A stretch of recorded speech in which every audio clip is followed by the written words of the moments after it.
We are paid, that's all. We are God.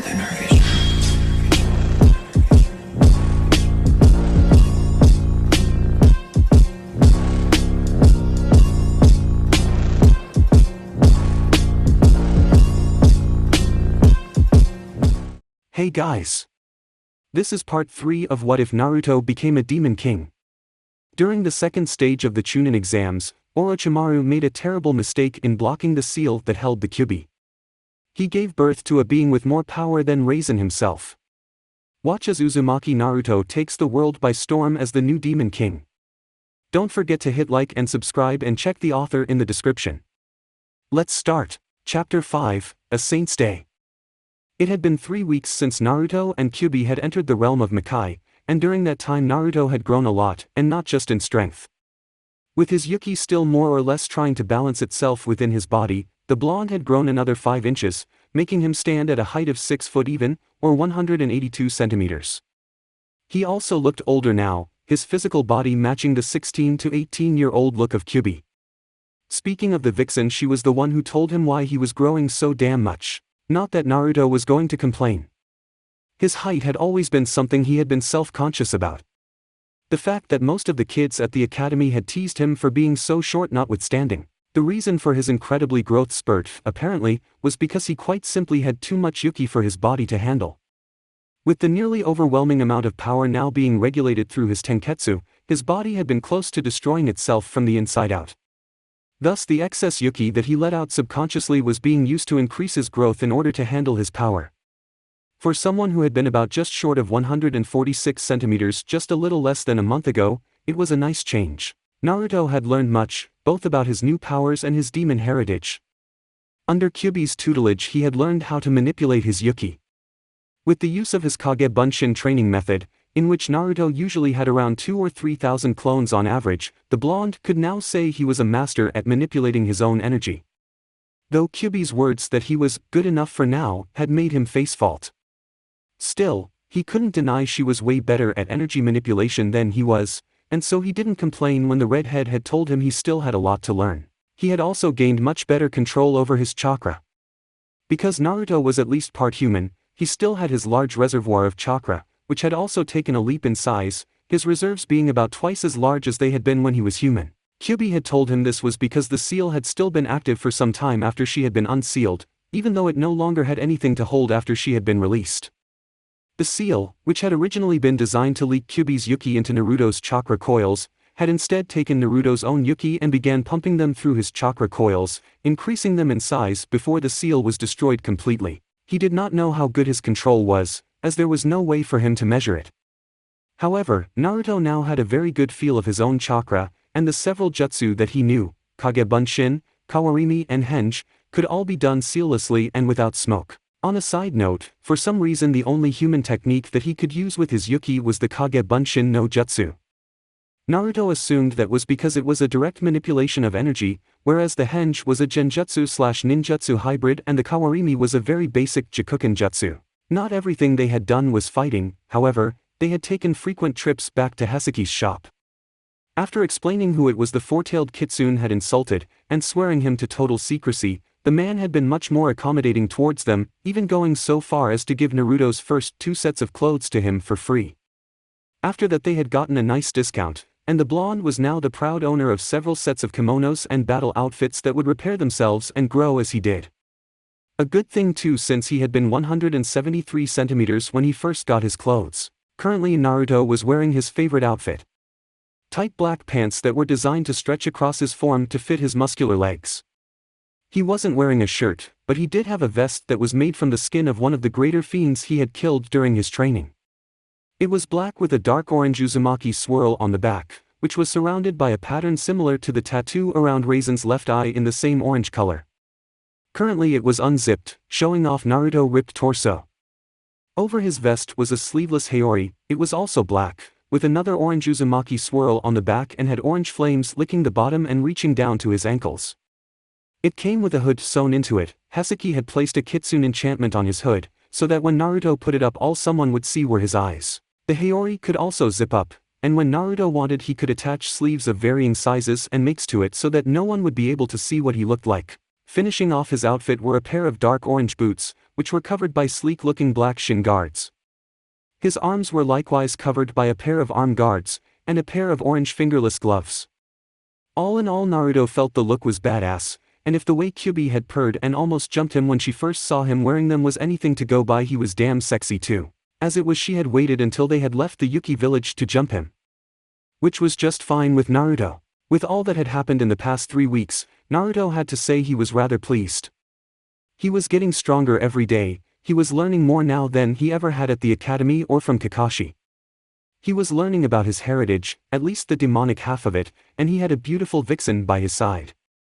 Yep, life was good for Naruto, and even the so-called last test Kyuubi had told him about couldn't bring him down from his current high. So that's it, huh? Asked Naruto as he looked at the massive tower hovering over a city that was covered in mist. The city itself was fairly large, and he could only see a part of it due to the mist that covered most of the sprawling mass of buildings, which meant the city was much larger than it appeared. The only thing that he could really make out was the tower, a large spiraling mass of stone and mortar that looked like your stereotypical evil dungeon, with sweeping staircases and buttresses of all kinds on outside, along with several large, pointed towers and statues of various animals that Naruto could not recognize. My last test? Yes, answered Kyuubi as she too looked out at the city. That city is called the City of Ghosts and Apparitions. The castle above it is called Maze Castle, and is the fortress of the 4 Saint Beasts. Most of the demons living in the city are small-time, E to C class. However, the 4 Saint Beasts are said to be more powerful and will be a good test to see if you learned everything I have taught you so far. How do you know about these 4 Saint Beast guys anyways? Asked Naruto. You've been sealed up for like 100-something years, haven't you? A tick mark formed on Kyuubi's head at being reminded of her previous imprisonment. However, she didn't let him know how his words irritated her. She knew he didn't mean it as an insult but a legitimate question. Because they formed about a year before I was forced to live in the human world. While they aren't that powerful compared to some of the demons in Makai, they are powerful enough that they were able to take over this city. They are also vastly more intelligent than the demons I have had you face thus far. Demons that lived on the plains of Makai were generally very stupid, lacking in everything but the most basic forms of instinct. While some of them, like the greater fiends and the Orangira, had a lot of power, they did not have the brains to properly use that power. Naruto nodded before he turned to Kyuubi and grinned. Since I have to go alone, how about a kiss for good luck? The redhead rolled her eyes, even as a grin of her own formed on her face. She pressed herself against the blonde, had wrapped her arms around him. She raised herself up on her tiptoes as Naruto leaned down, his eyes closing. However, just before their lips touched, Kyuubi pressed 2 fingers against his, making him open his eyes and blink owlishly. I think not. The grin on the redhead's face grew wider, her larger-than-average canines slightly poking out from her upper lip. How about you do well, and if I'm impressed, then maybe, just maybe, I'll give you that kiss you're craving. And with those words, Kyuubi disappeared within a shundo, leaving Naruto blinking after her. Said blonde looked at where Kyuubi had been in his arms just a second ago, blinking in confusion. That lasted only so long, however, before he growled in frustration. Damn it, Kyu-chan. You can't just leave me all bothered like this. He grumbled for several moments before blinking as several ghouls surrounded him. Not in the mood to deal with these small fry, he growled. What the hell do you pricks want? The ghouls ignored him, however, as they talked amongst themselves. Such a delicious smell. He looks so tasty. Let's eat. Several large tick marks formed on his head as the ghouls spoke. Oi. I suggest you all shut the fuck up before I rip your goddamn intestines out of your throat and shove them up your ass. He let loose a small amount of his power and killing intent. Small being a very relative term. What Naruto did was release around maybe 10% of his power and killing intent. However, 10% of his power was on class within B-ranked demon, and therefore much more powerful than anything these ghouls had likely ever come across. Therefore it was no surprise when the moment he unleashed his power, the ghouls high-tailed their asses out of the blonde's vicinity. Naruto snorted before going on his way, grumbling about vixens and how they were going to regret leaving him horny the whole way. Meanwhile, within the maze castle, Naruto's presence did not go unnoticed. It's been a while since we've had a visitor. Who cares? There's only one of them, and he hardly has any power to him. He's not even worth our attention. What say you, Master Suzaku? Byako is correct. A single demon with only enough energy for a D rank? I doubt he could even make it past the front door. So this is Mei's castle up close, huh?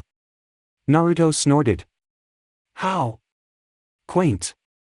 He began walking closer to the entrance but only made it a few steps before being approached by a strange creature whose purple body consisted a single eyeball centered between two bat wings. Welcome to Mei's castle. The one who wishes to enter this castle must first be tried by the gate of betrayal, announced the creature. Trial? Asked Naruto, tilting his head from side to side as he looked at the creature. What trial? In answer to the blonde's question, the creature darted over to a switch on the side of the wall, causing the ceiling above them to fall down. Naruto frowned as he raised a hand and held the roof from collapsing on him. I hope this isn't the trial.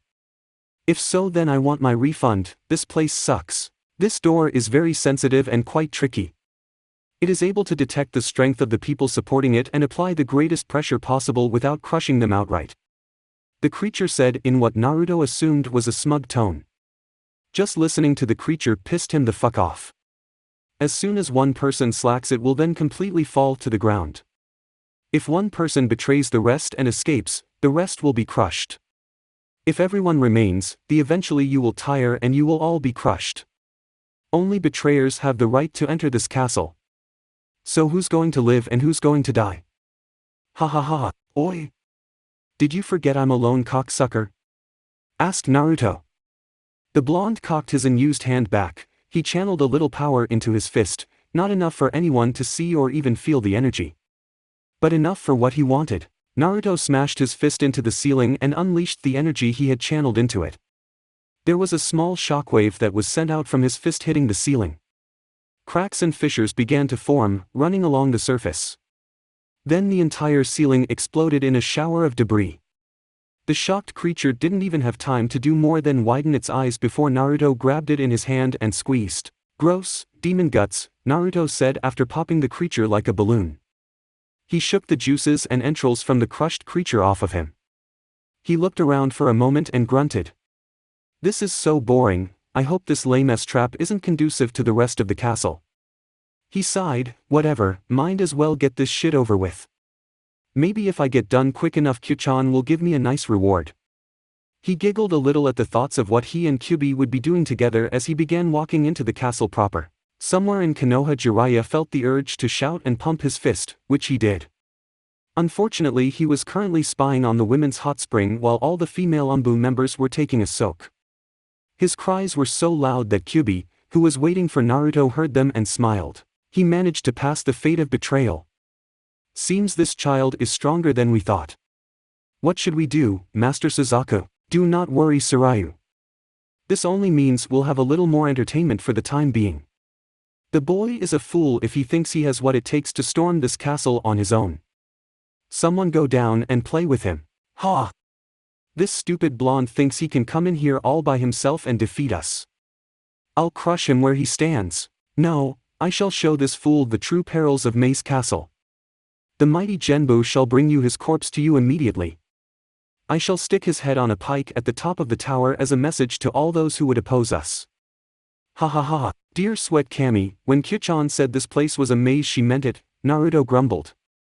He had been walking around the winding passages for over half an hour, searching for a set of stairs that would lead him to the next level with no luck. God damn it. When am I going to get to fight anyone? Looks like someone seems rather eager to die. Ha ha ha. A raspy voice bellowed out. Finally, I was wondering when one of you idiots would get here, Naruto said. I've been getting terribly bored. You've got some guts, punk. Take the door on your right and I shall show you just how out of your league you are, the voice commanded. The blonde grinned. You won't be saying that after I kick your ass, exclaimed Naruto as he slammed open the iron double doors. The room was illuminated only by a few torches, while the majority of it remained hidden in darkness. In the back, a spiraling stairway leading upwards could be seen. Naruto sighed as he tried to peer into the darkness with no success. He still didn't have a grasp on enhancing his senses as it took far more control than he currently had. Thinking of a better way to get some light, the blonde channeled some yuki into his hands and created a ball of flame. Well, it wasn't quite a flame. Naruto had learned early on that his yuki had no elemental properties to it, his chakra did, but not his yuki. That flame in his hands was essentially just a ball of compressed yuki that acted similar to fire. It was, in many ways, similar to Kyuubi's own Kitsune fire, otherwise known as Kitsune Bai. Holding out his hand, the flame flew towards the ceiling, lighting up the rest of the room. Naruto blinked as he got sight of the rather large beast before him. The mammoth-sized beast was composed entirely of rocks. He had turtle-style shell protecting his back, spikes on top of his head, and a long stone tail hanging out behind him. "Welcome, trespasser." "Ha ha ha," laughed the creature. Naruto had a deadpan look on his face. "I'm going to be fighting a fucking rock. Are you kidding me? I am Genbu of the Four Saint Beasts." Genbu told him, seemingly ignoring Naruto's insult. The blonde assumed the man was not only a rock, but likely as dumb as one as well. "Any last request before I rip you limb from limb?" "Yeah, how can a beast be a saint?" asked Naruto, "and I've heard of pet rocks before, but talking rocks? This is the only set of stairs leading up to the tower. You can defeat me and go up there on your own, or I can drag you there once you've stopped breathing," bellowed Genbu as he smacked his tail against the floor, creating a giant crater. "I hope you don't have anyone back home waiting for you, or they're going to be left a widow." "That was lame," Naruto said, "such a lame comeback. Can't you do any better than that? You've got guts for such a pathetic creature." "Ha ha ha." Genbu laughed as his tail sunk into the ground. Genbu's tail shot out of the ground from behind Naruto, attempting to smack him across the room. Not that the blonde demon shinobi had any intention of letting it. Turning around, Naruto unleashed a blast of energy from his fist, smashing it into the tail and destroying it. The tail reformed and retracted back into his body a moment later. "Ha ha ha. Thanks to my body structure, I can become one with any type of rock. With a little rearranging, I can make any stone one of my limbs. Since this whole chamber is made of stone, I have you surrounded. There is nowhere to run." Naruto's sweat dropped. "Did you seriously just reveal your abilities without even being tricked into it?" "I was right, you really are as dumb as a rock. You have yet to see the full extent of my power. Perhaps then you won't be so cocky," declared Genbu as his entire body sunk into the stone floor. Naruto sighed. "I have no desire to play hide and seek with you." The blonde demon shinobi was forced to leap backwards as Genbu's arm shot up out of the ground in the spot where he was previously standing. He backflipped backwards several times as he avoided the rock's arms and tails that attempted to squash him. Naruto frowned. "So it looks like I have to draw him out of hiding before I can cut him to pieces. Fine by me." Using Shundo, Naruto began to flash himself around the room, moving so fast that he left after images in his wake. He dodged arms, legs and tails with ease, taunting Genbu all the while. "My god, you suck. It's no wonder you were the first one I fought, you're probably so weak the other beasts figured you were expendable." Genbu, frustrated by his inability to crush the blonde and enraged by Naruto's taunts, launched himself out of the ground and into the air. "I'll crush you, finally," Naruto crowed as he crossed his hands and created several black discs of energy. He flung his hands out in an X pattern, launching 10 discs at the same time. 2 of the discs sliced right through his head, 2 cut off his arms, 2 more went through his legs, and 4 of them cut into his torso. The chunks of stone that had formerly been his body fell to the ground with a loud thud. Naruto smirked as he dusted off his hands. "Man, that was just sad," Naruto said, shaking his head. "If this is the caliber I can expect with these saint beasts, then Kyuchan is just making me waste my time." "Don't get cocky, punk," shouted Genbu's voice from the pile of rocks. Naruto watched in stunned silence as the pile of stones started shaking as Genbu's body pieced itself back together. "Ha ha ha. You can slice my body up all you like, but I'll just reassemble every time," taunted Genbu as his body reached down and put his head back on. "Actually, it makes for a very nice attack." Horizontal boulder explosion. Genbu stretched his arms forward, firing them along with his head as projectiles at Naruto. The blonde frowned as he made his hands into knife edges and slid into a wider defensive stance. He didn't even bother to use his yuki to slice through the projectile arms and head, destroying them with impunity and making the pieces even smaller than last time. "Let's see you recover from that," Naruto exclaimed. "This is nothing," bellowed Genbu as his body reassembled itself again. "Surrender and I'll make your end swift. You can't defeat me." Horizontal boulder explosion. shouted Genbu as he started rapid-firing baseball-sized stones. Naruto frowned as he tried to come up with a plan. Even as he continued destroying the boulders with well-placed punches, there's got to be a portion of his body that allows him to reassemble himself. The only problem is finding it would be like trying to find a single grain of sand on a beach. Naruto grumbled.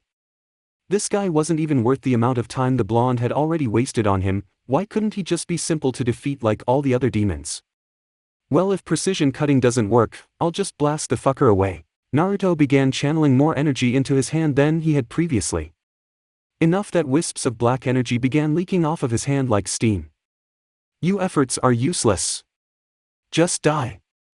Horizontal boulder explosion. Genbu released his entire torso as a barrage of stone projectiles. Naruto dodged the stone projectiles, weaving through them as if they weren't even there. Using the same attack over and over again, have you no originality? Shouted Naruto as he smashed his fist into Genbu. There was a massive explosion of black energy that engulfed the large rock beast. The power Naruto unleashed caused the creature to disintegrate. Naruto looked around and snorted. How did you like that? Naruto began walking towards the stairs, grumbling the entire time. Stupid rock, making me waste so much time. The remaining beasts all watched as the blonde's attack utterly destroyed Genbu, or more like disintegrated, as there was nothing left of the rock demon, not even rubble. Still, they did not seem at all concerned by the death of Genbu, nor by the progress Naruto was making. It seems that Genbu has gone and gotten himself killed. Master Suzaku. You shouldn't be so troubled, Tsurаю. Genbu was the weakest among us. His only usefulness was his ability to communicate to the demons of the city through the walls. His defeat has tarnished the name of the Saint Beasts. We cannot allow this intruder to progress any further, Master. Their end is near. I'll tear him to shreds. This blonde fool will not escape the hunt of Byakko. Naruto sighed as he continued walking. This place was so boring, and Kyuubi was refusing to talk to him via their telepathy through the mating bond until he had finished his test. Man, I really wish Kyuchan had chosen a different task. This is so boring. I need some action. Suddenly a deep grumbling roar shook the tower. Grugreah, oi! Who the hell is being so loud? Shouted Naruto. Grugreah.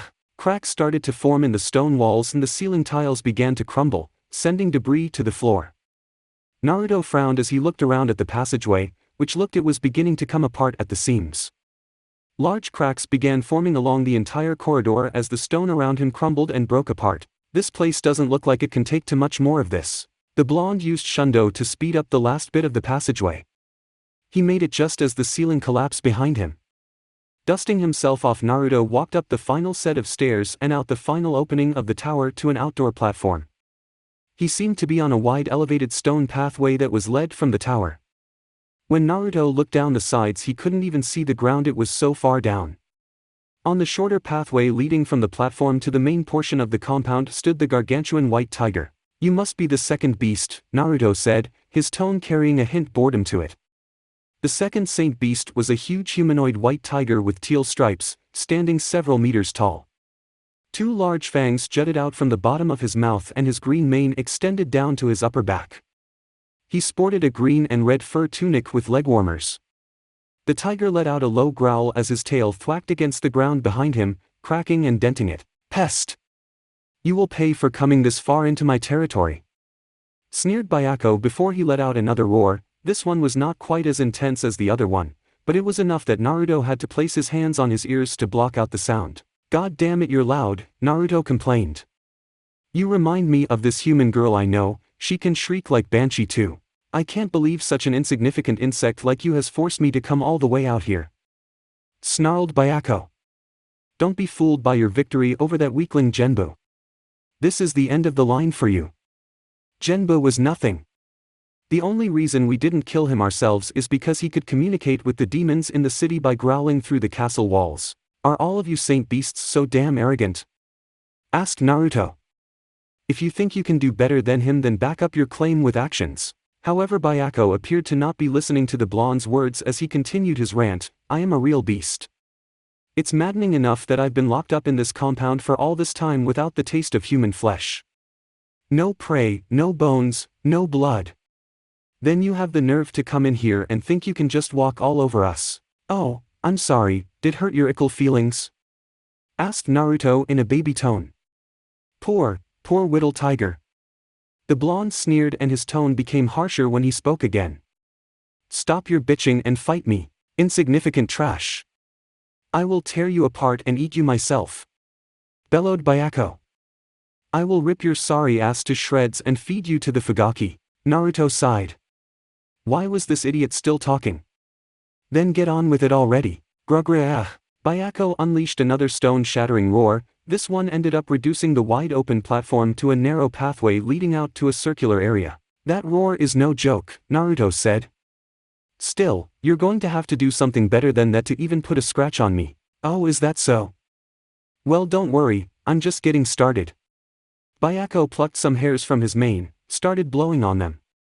His breath infused them with spirit energy as they suddenly shot out of his hand and into the air where they transformed into 4 green-furred four-legged beasts.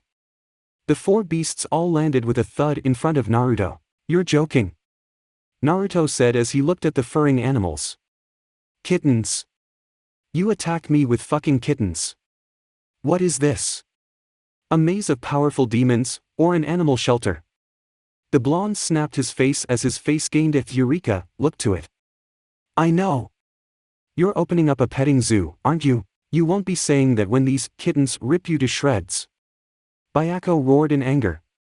How dare this pest mock him? Naruto snorted and lifted up his hand, his fingers stretched out as he pointed them at the beasts.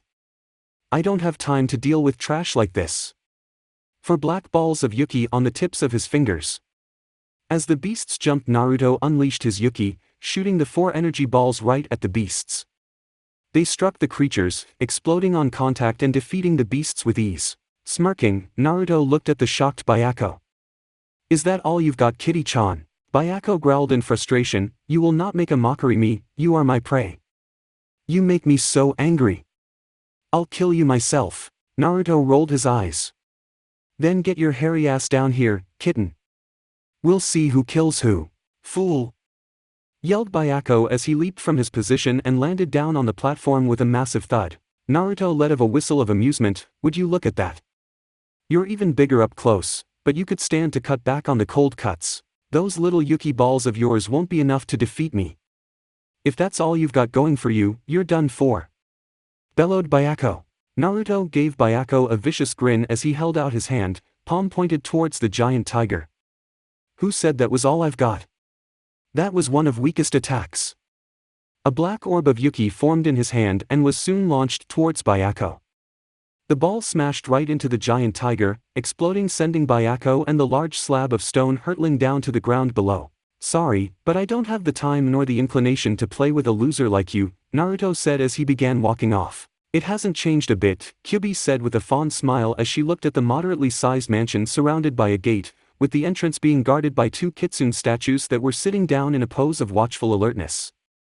It was a nice place, with a line of rather large trees on either side, their multicolored leaves swaying in a slight breeze. There was a pathway that led to a set of double doors in between the trees. Not in the 500 years since I had this house made. Kyuubi walked up to the gate. It was rather intricate, with sweeping curves rather than the standard straight lines most metal gates were made up of. In the center of the entrance was the symbol of the Kitsune clan, a fox head surrounded by 9 tails in a swirl that was almost like that of the Uzumaki. Ironically enough, biting her thumb, Kyuubi smeared her blood across the symbol. It glowed red for a brief moment, before the sound of shattering glass echoed through the clearing. The gate opened smoothly and efficiently, with not a single groan, despite having obviously not been used for centuries. Kyuubi walked down the path and towards the door. When she placed her hand on the door, it too took on a red glow. Kyuubi could feel her Yuki being drained and merely waited until it unlocked with a click. She opened the door and made her way inside. The first chamber of the house was beautiful. The floor was made from a finely polished and stained wood paneling in a warm tone of color, which gave the whole room a homey and comforting feel to it. In the middle of the room was an ornate oriental-styled rug, with a pair of kitsune, one male and one distinctly female, coiling around each other in a yin-yang symbol. The walls were made of paneled wood, stained in a color that was slightly darker from the floor. On the walls hung various paintings of kitsune, landscapes and even a few of Raizen spaced evenly across the wall so it did not look too full. On the far wall sat a large fireplace, and on top of the mantle were 3 sheathed swords. The first was a nodachi, with a 13-inch handle wrapped in a finely woven red fabric. At the end of the hilt was a rectangular gold cap with the face of a kitsune etched on the 2 larger sides. 9 tassels were hanging loosely at the end. The blade was 4 feet long, and sheathed in a dark red scabbard that had black patterns spread along its length. The sword held an artistry and elegance that Kyuubi knew belayed how deadly it truly was. The other 2 were a matching set of beautifully crafted blades, a wakizashi and a katana. The wakizashi had a 24-inch long blade that was sheathed in a black scabbard with kitsune in various poses moving along its length. The hilt was made of a black wood, which seemed to suck in all light to it and had a notched grip. The katana was 25 inches in length and was sheathed in a red scabbard that held the same kitsune poses as the wakizashi, only in reverse colors. The hilt was red and seemed to emit light as opposed to sucking in it. It too had notches to indicate where the fingers should go. Both blades were extremely well crafted, so finely made that it did not look like they could be created by standard means. They also looked like a pair, meant to be used together rather than separate. On the ceiling was an ornate-looking chandelier, with several thousand candles that even though no one had been living in this house for centuries were still emitting a bright light that lit up the entire room. Situated on either side of it was a cloth-draped couch and what looked to be various recliners, all of them facing the fireplace and the rug. While the entire room seemed to scream wealth and opulence, it also held a welcoming feel to it that made Kyuubi feel misty-eyed as she remembered all of the good times she had living here. Kyuubi shook her head as she realized she had been standing in the entryway for nearly 15 minutes and made her way into the kitchen. Were any human to ever see the kitchen, they would be surprised by how normal it looked. It had all of the standard appliances that one would expect to find in a kitchen, albeit, said appliances looked much more ornate than the average kitchen appliance. They looked like they were there for decoration just as much as they were for practical use. The entire room was bathed in whites and beiges. The countertops were a beige marble, while the floor was a white marble. There was a massive refrigerator on the left-hand side of the room, and a large assortment of kitchen appliances on the right, including a huge stove, a microwave oven, convection oven, and a deep fryer.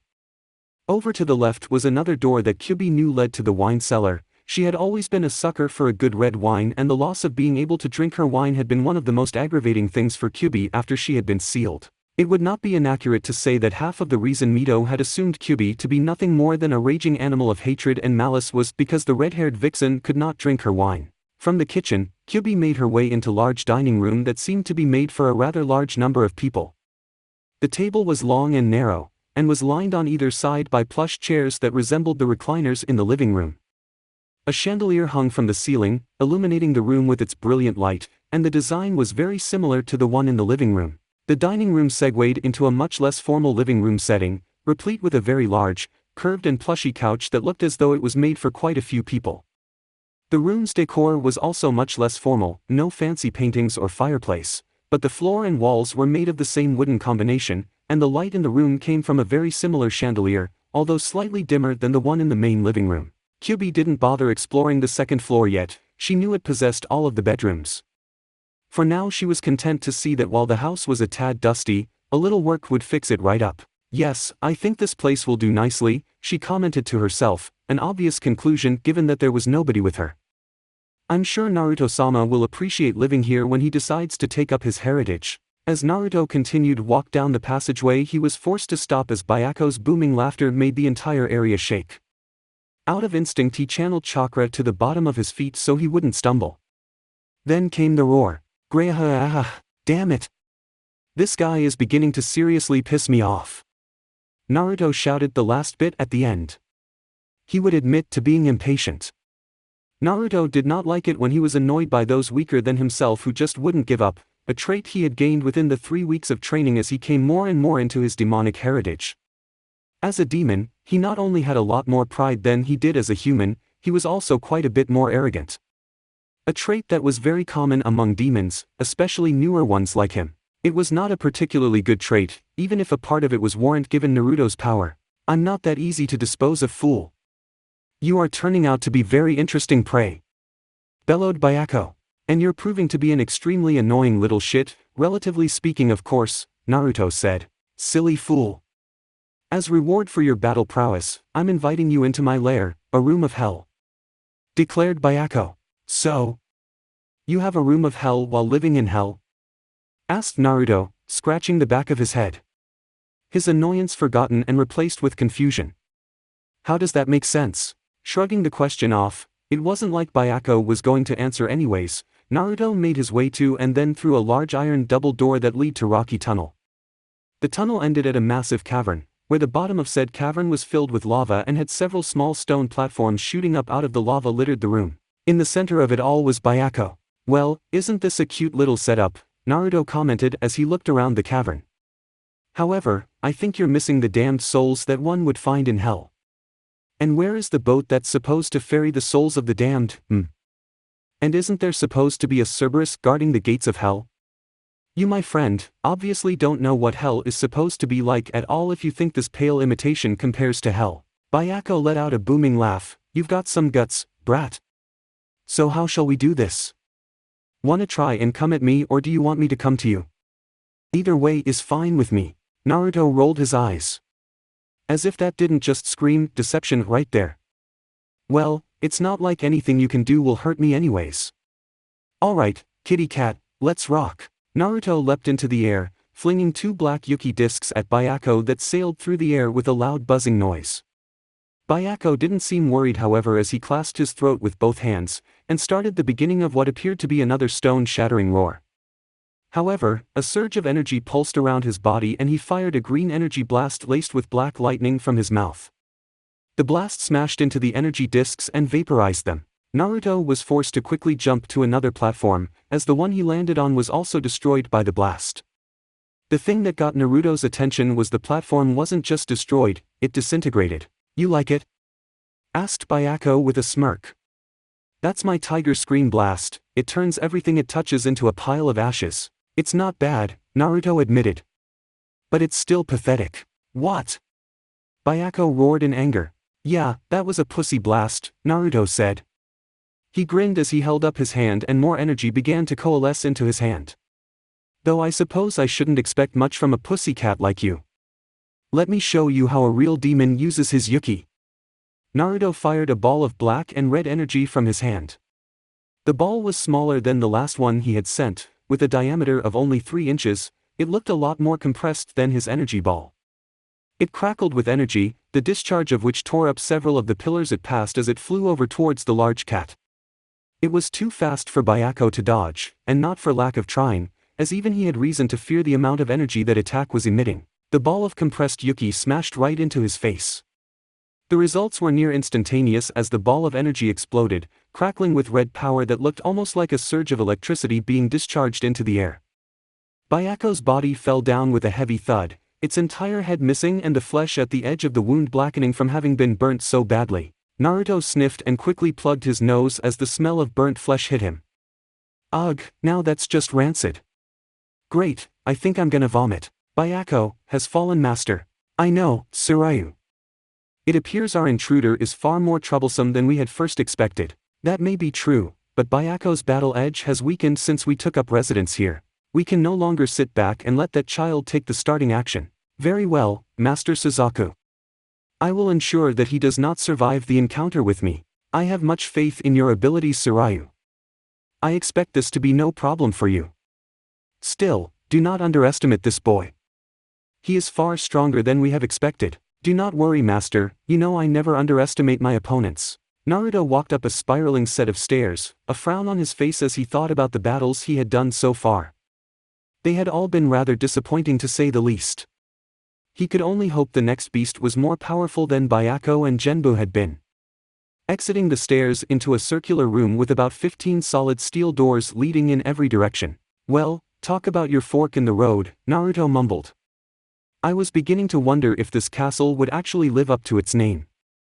I'm guessing only one of these doors is the right door, and the wrong ones will lead to certain death. Slightly cliché and a little boring, but I guess it's better than nothing. Naruto created 15 Kage Bunshins and had them each choose a door and walk in. He waited for a few seconds as the clones began getting killed and the memories of their death hit him. When the clone that had gone through the correct door dispelled the blonde sighed. Man, these traps suck. I'm beginning to wonder if the fools who made this castle were incompetent or the hunters who came here were just so stupid they never had to upgrade their traps. In his room at the top of the tower, Suzaku watched the progress of the blonde demon shinobi with interest. Most interesting, he managed to pick out the right door rather quickly. I almost hope he survives the battle with Tsurаю. He would make a most interesting opponent. Having entered through the correct door, Naruto walked down the pathway until he came across a massive set of blue double doors outlined with ornate golden trim. To the side of the doors were a pair of blue dragon statues in snarling poses. Naruto was not very impressed. I hope this isn't meant to be intimidating. If so, then these people obviously need to get out more often. Naruto blinked in surprise as the door began to slowly creak open. Once it was open all the way, the blonde shrugged and walked inside with a casual demeanor, as if he were just going for a stroll through a park and not likely to fight a demon. Once he stepped fully inside, the door slammed shut behind him. Naruto frowned before turning back to be faced with a thick fog covering the room that made visibility severely limited. Naruto sniffed the air with a frown. This fog has the scent of the tainted energy coming off the beast's body. I wonder if he does this on purpose, or if it's just a byproduct of his naturally produced energy. Just then a low-pitched moan echoed through the fog. You have done very well to make it this far, but I will no longer allow you to disgrace my master. Naruto didn't much care for the beast's theatrics, and was quickly becoming annoyed that his enhanced eyesight couldn't pierce through the fog. What are you, 5? Come out now, dragon. This hide-and-seek bullshit is pretty lame. As you request, replied the voice. Sparks of lighting soon began to flash through the fog and a large blue ball of spirit energy appeared in the center of the room. The lighting coiled around the energy ball for a few seconds before a powerful surge caused the energy to flash brightly, forcing Naruto to close his eyes in order to protect them from the bright light. The light show soon died down and most of the fog dissipated to reveal a giant figure standing before him, its figure shrouded by a swirling blue mist. The pale blue-skinned, dark-haired demon with a goatee towered over the blonde, dressed in dark blue martial arts clothes with a light blue embroidered dragon running across the front and back his torso. Naruto noticed the temperature take an immediate drop as the demon made his full presence known. It was then that the full scope of the dungeon also came into view. The dull gray square tiles of the floor were offset by the massive arctic blue rectangular panels that went from wall to wall and even covered the ceiling. In the back of the room, another massive golden trimmed doorway marked the exit. Tsurаю looked at the blonde as if he was nothing but a fly that he had to swat. You may call me Tsurаю. You will be going no further, intruder. I have been sent here to end your life. Well, isn't that lovely? Naruto replied with an air of nonchalance. You know, given those carvings on the door that got me here, I was expecting a dragon.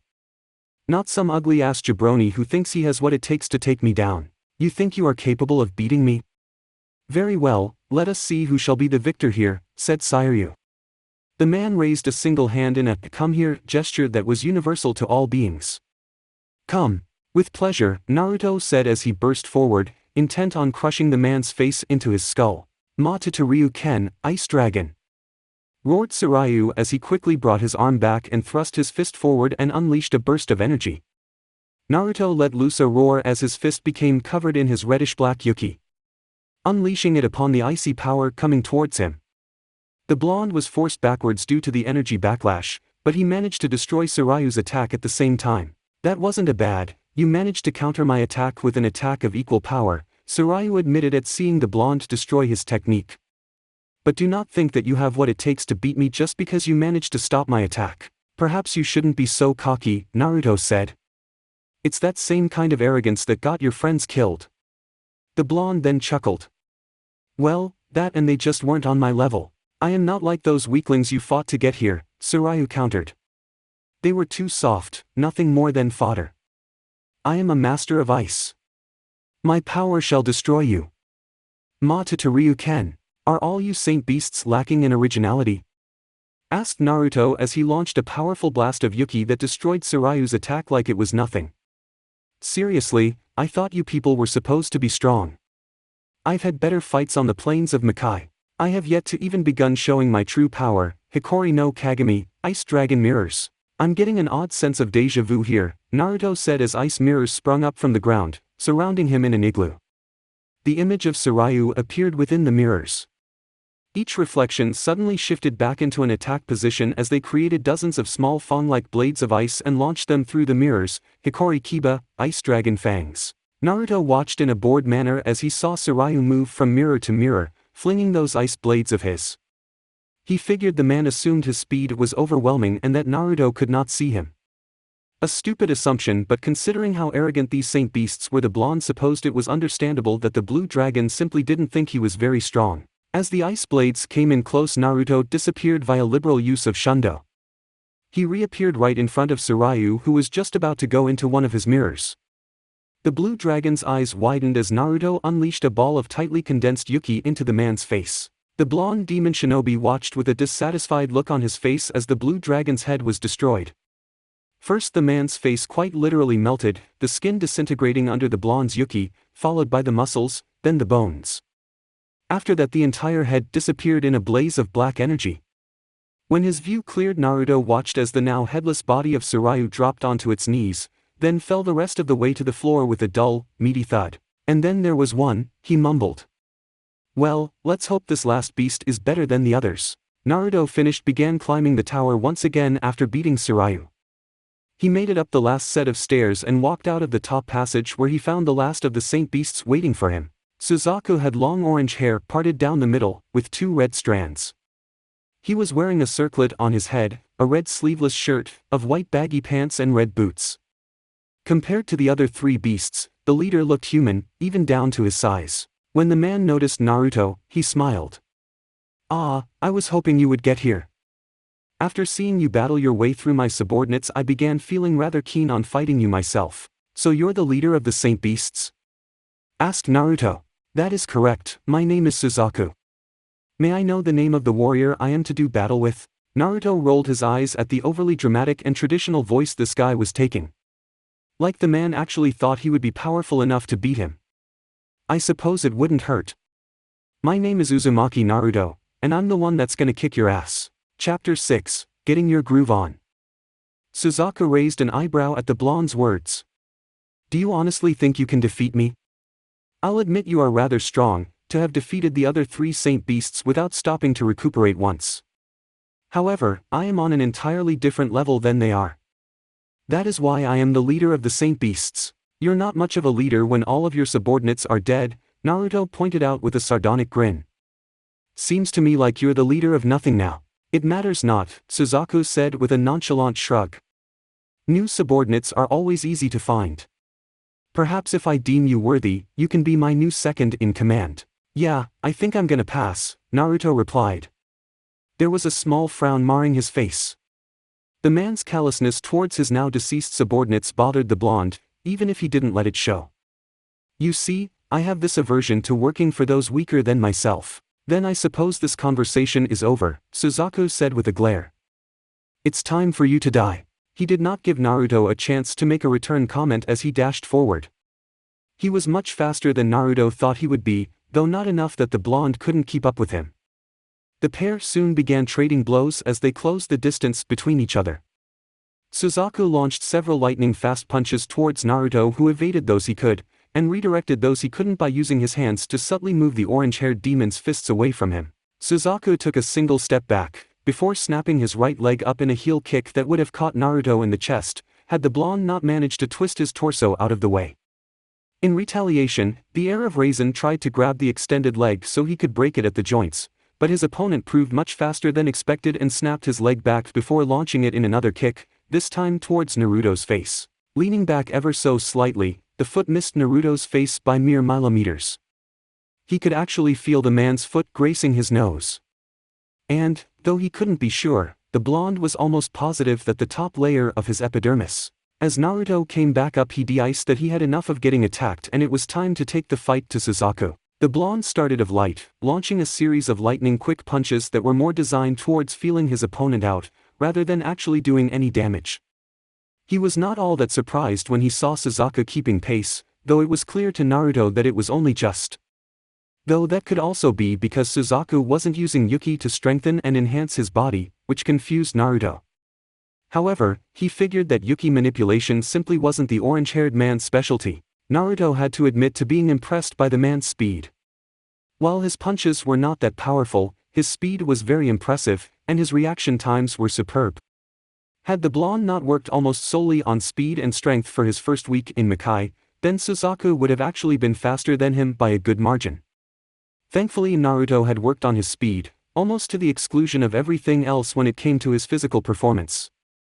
So he still had a speed advantage, even if it was slight. And he could always use Shundo if he needed a boost in speed. "You're pretty good," Suzaku said with a smirk as the two disengaged their battle. "It's been a while since I've fought an opponent capable of keeping up with me. Let's see how you do against my strongest attack." Lightning began covering Suzaku's hand as he charged towards the blonde once again. Enkaku Raijin Ken, Storm of Torment. Naruto leapt away to dodge the incoming attack. He opened his mouth, about to comment on the patheticness of Suzaku's attack, only to grunt in pain as he fell to his knees. Gritting his teeth, the blonde felt the excess lightning strike him and sent jolts of pain through his nervous system. "What the hell? I know I dodged him. So how did he hit me?" Suzaku smirked at seeing the blonde get shocked by his attack. "I'm impressed that you're still alive after that. No one else has ever survived my Enkaku Raijin Ken before. However, one more hit like that and you'll be finished." Naruto snorted as he stood up. While the attack had certainly stung like a bitch, it was nothing he couldn't handle. Even now he could feel his body healing up from the attack on his nerves. "Well, aren't you just full of yourself? Alright, let's see you do that again." With pleasure, Suzaku charged towards Naruto again. This time the blonde paid attention to the attack as the orange-haired demon threw his lightning-covered fist at him. Enkaku Raijin Ken. Once again Naruto dodged the attack, and once again he got shocked. He grit his teeth for a moment as he analyzed the attack.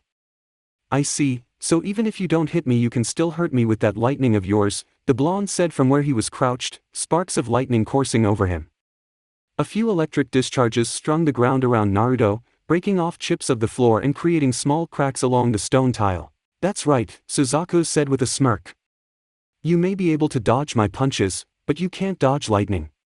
The streaks will attack the nearest person I'm fighting, and seeing as you're the only here, that makes you the only target for them." Suzaku came at Naruto again, his fist once more covered in lightning.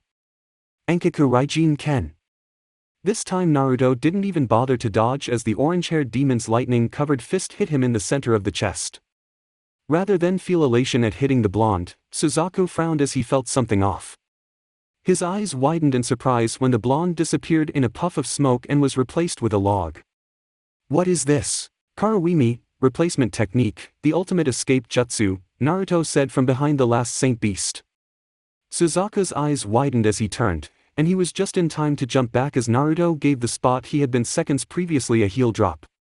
The ground cracked under the power behind Naruto's attack, with small fissures and spider webs spreading out from the small crater that had formed.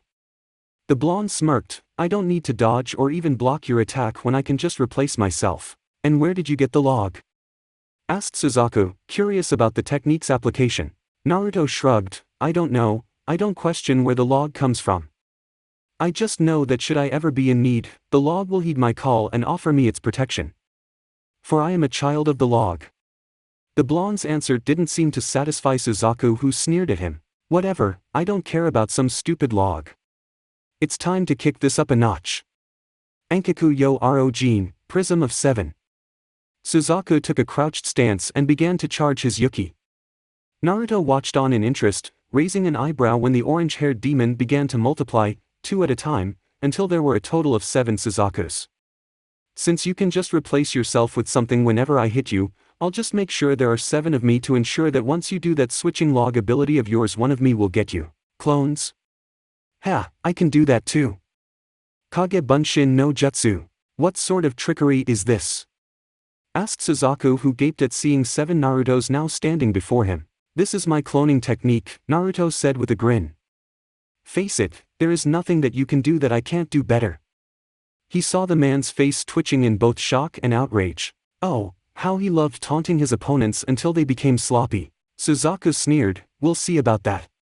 Roku Goku Enkaku Reiko Ha, Prism of Storm Torment.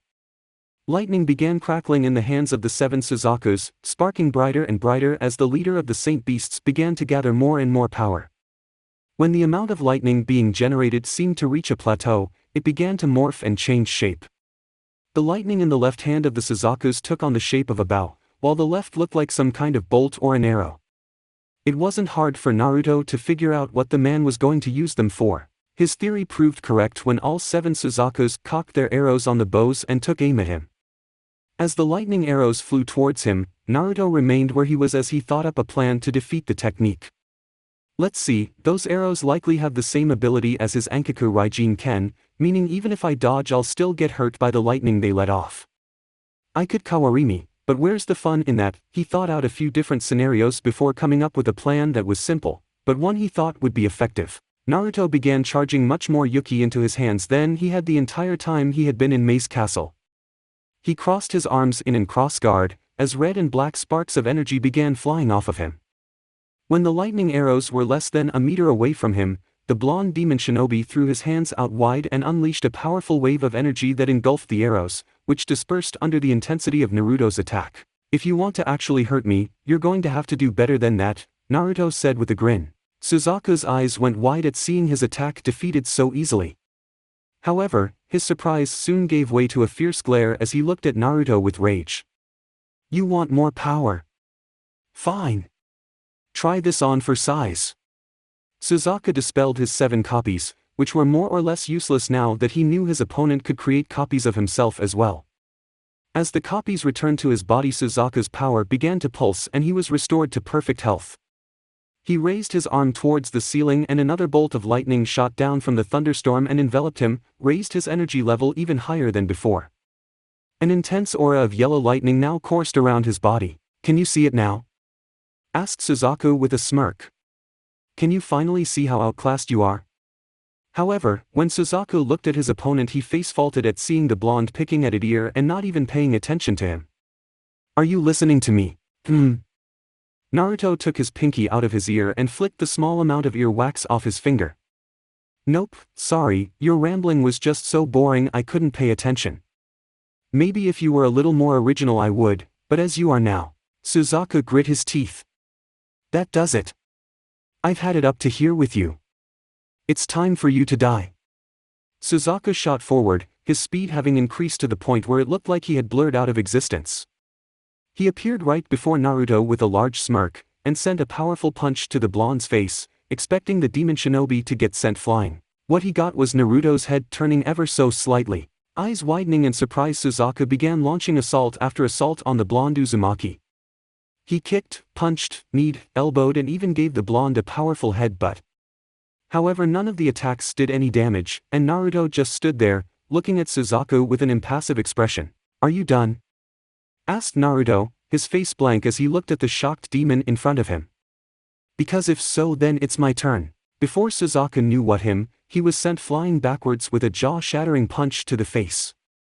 As his body flew parallel to the ground, Naruto appeared behind him and waited for just the right second to act. The blonde kicked him in the back of the head, and due to the fact that he had been flying parallel to the ground, Suzaku was sent flying up towards the ceiling. Once again, the blonde demon shinobi appeared in front of the orange-haired demon, standing on the ceiling in a crouched position. His feet were spread apart and his left fist was cocked back. He began channeling massive amounts of energy into his hand, causing red and black lightning to crackle into existence. This is the end! Naruto shouted as he threw his fist at Suzaku. The punch connected to the other man's face, and there was a single moment in which time seemed to stand still. It quickly began again as a large explosion of demonic Yuki blew out of Naruto's fist. Suzaku didn't even have time to scream in pain as the energy washed over him. Of course, Naruto being Naruto ended up overdoing his attack, and the Yuki continued on unabated.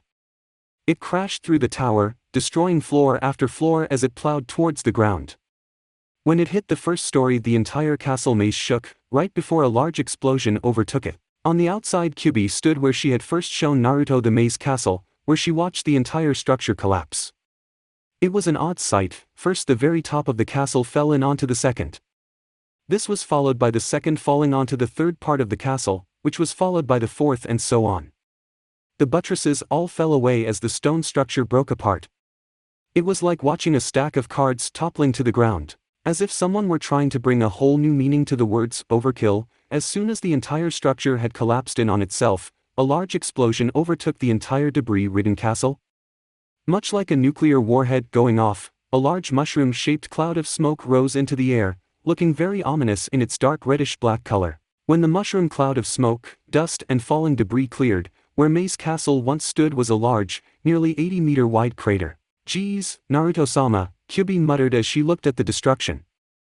"Put a little more power into your attacks, why don't you?" "No need to be so sarcastic, Kyu-chan," Naruto's voice came from behind her, causing Kyuubi to whirl around and clutch her chest. "I didn't even feel him sneak up on me," she thought in shock, right before she got angry. "Damn it, Naruto-sama. Don't sneak up on me like that." Sorry, Naruto said with a smile. He walked over to her and before the vixen could say anything else he placed his mouth over hers. Kyuubi's eyes slowly fluttered closed as she leaned into the kiss. Her arms slid themselves around the blonde's neck as she pressed her body closer to his, ensuring that there was no space between them. She could feel her body respond to his as he deepened the kiss. It felt like she was on fire.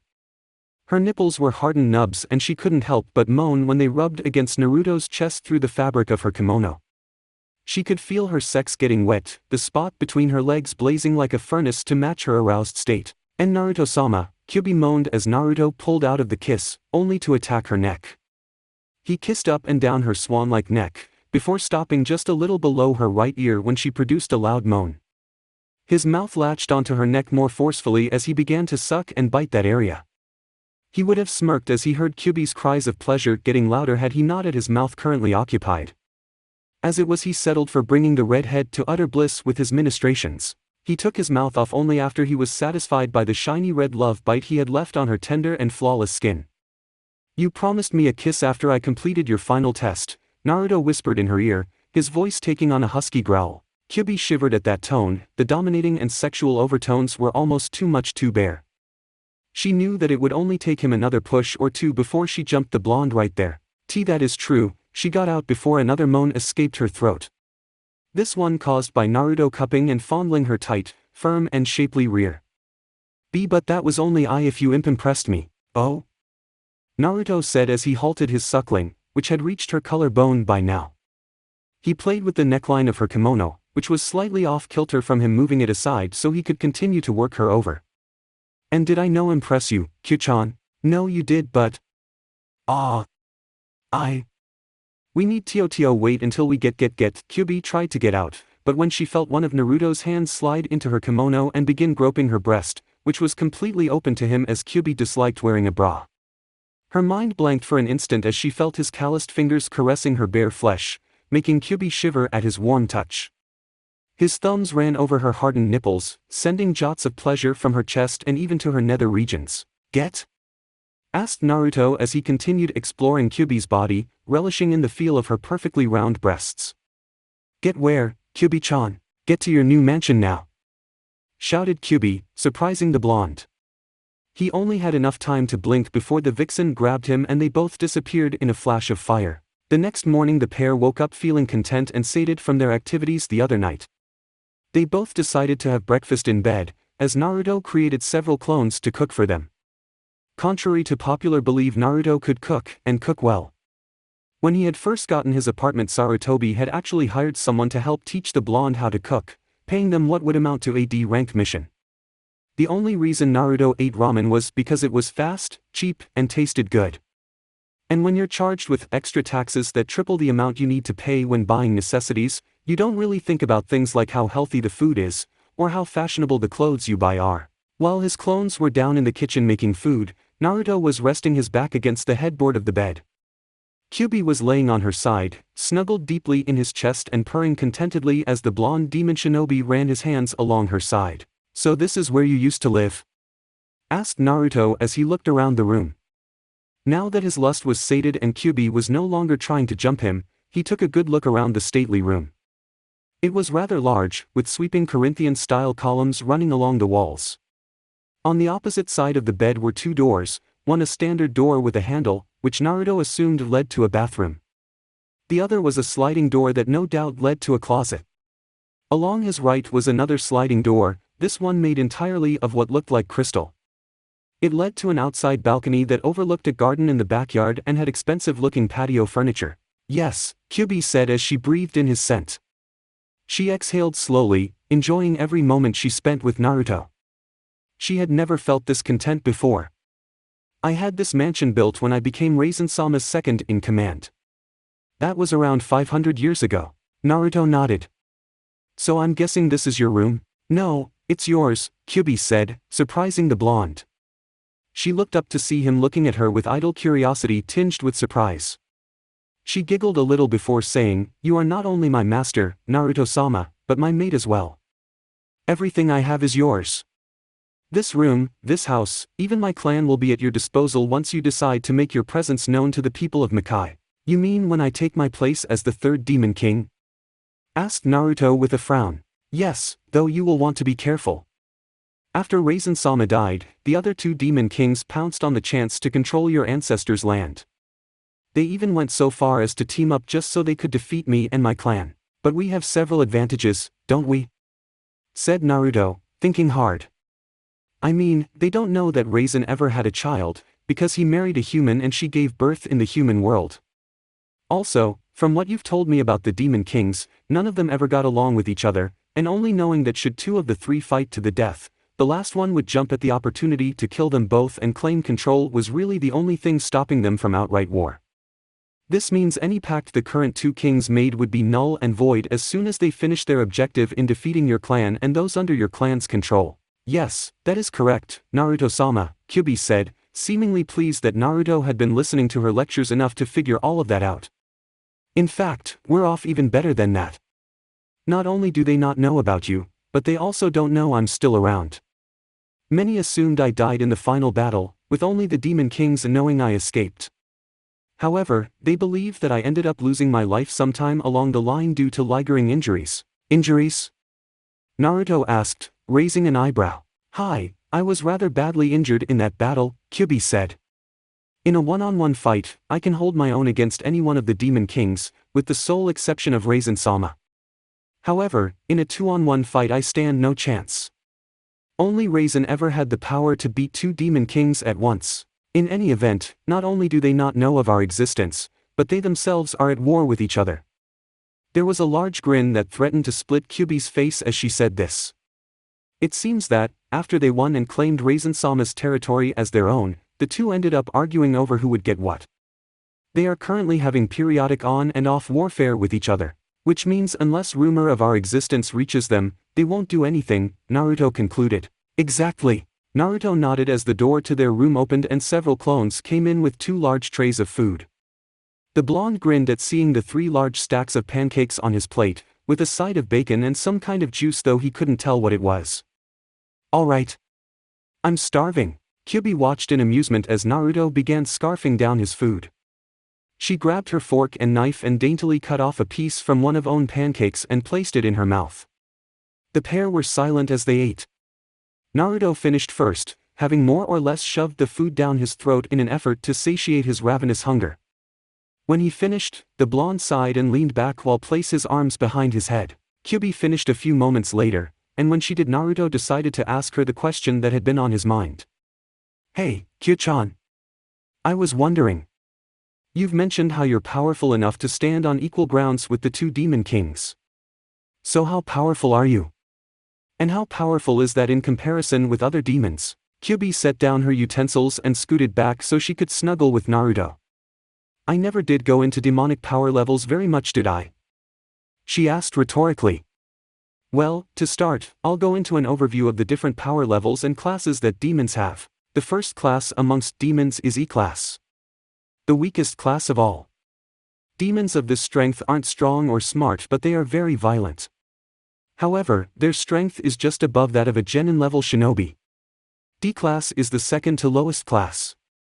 Like E-class demons, with a few notable exceptions, they are not very intelligent or exceptionally powerful, but their strength and endurance is superhuman compared to an average shinobi. In fact, these would be around the level of an experienced Chunin.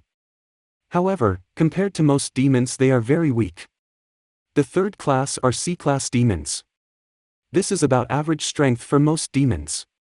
They're stronger than the E's and D's, but their power pales in comparison to the stronger classes. These demons are very common and are relatively abundant in the demon world. That's the same level of those Saint Beast guys I defeated, right?" asked Naruto. "With the exception of Suzaku, who was B-class, yes," Kyuubi said with a nod. Now the next class are the B-class demons. This class is where the strength level skyrockets and is the beginning of the upper class demon strength, where the difference between two classes is absolutely enormous.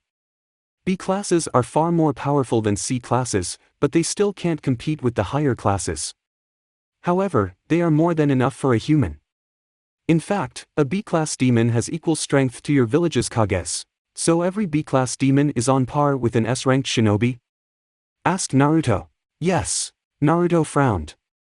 How come we haven't had any threats from these demons then? If they were that powerful, I would assume they would love to come into the human world to wreak havoc. They would, Kyuubi admitted. But they don't because of us demon lords. While I lived in Makai for most of my life, the other 8 lords preferred the human world. The other demon lords are very territorial and would kill all demons that they felt enter their domain on sight. Though most of us are sealed now, I suspect that when the demons in Makai learn of this, the human world will have an influx of demons entering it. Anyways, the second to highest class are the A-class demons. These demons are exceptionally powerful, more than capable of destroying a human settlement or killing 100 S-rank shinobi without receiving even a scratch. However, compared to the power of a and S-class demon, they are very weak, so weak in fact that they are used as mere foot soldiers of the 3 kings. S-classes are the highest class, they are the pinnacle of power in the demon world. They are so strong that even a low S-class strength can completely devastate a large area. In demon world, they are rare, with only about 20 ever known. It is extremely rare for even a A-class achieve this level, while a strong A-class was noted to start to get close and that would achieve upper S-class in less than 2 years. A single S-class is strong enough to defeat a horde of 500 upper A classes by themselves with relatively little effort. Now, the demon lords are between lower A and upper S-class in strength. Ichibi and the Nibi are both lower A class. Sanbai and Yanbi are middle A, while Gobi is upper A class. Rokubi and Nanabai are lower S class, and Hachibi is middle S class. I myself am upper S class. So then you're on par with Raizen, right? Asked Naruto. I mean, he was upper S as well, wasn't he? Kyuubi shook her head. No, in his prime, Raizen-sama was on an entirely different level than anyone else.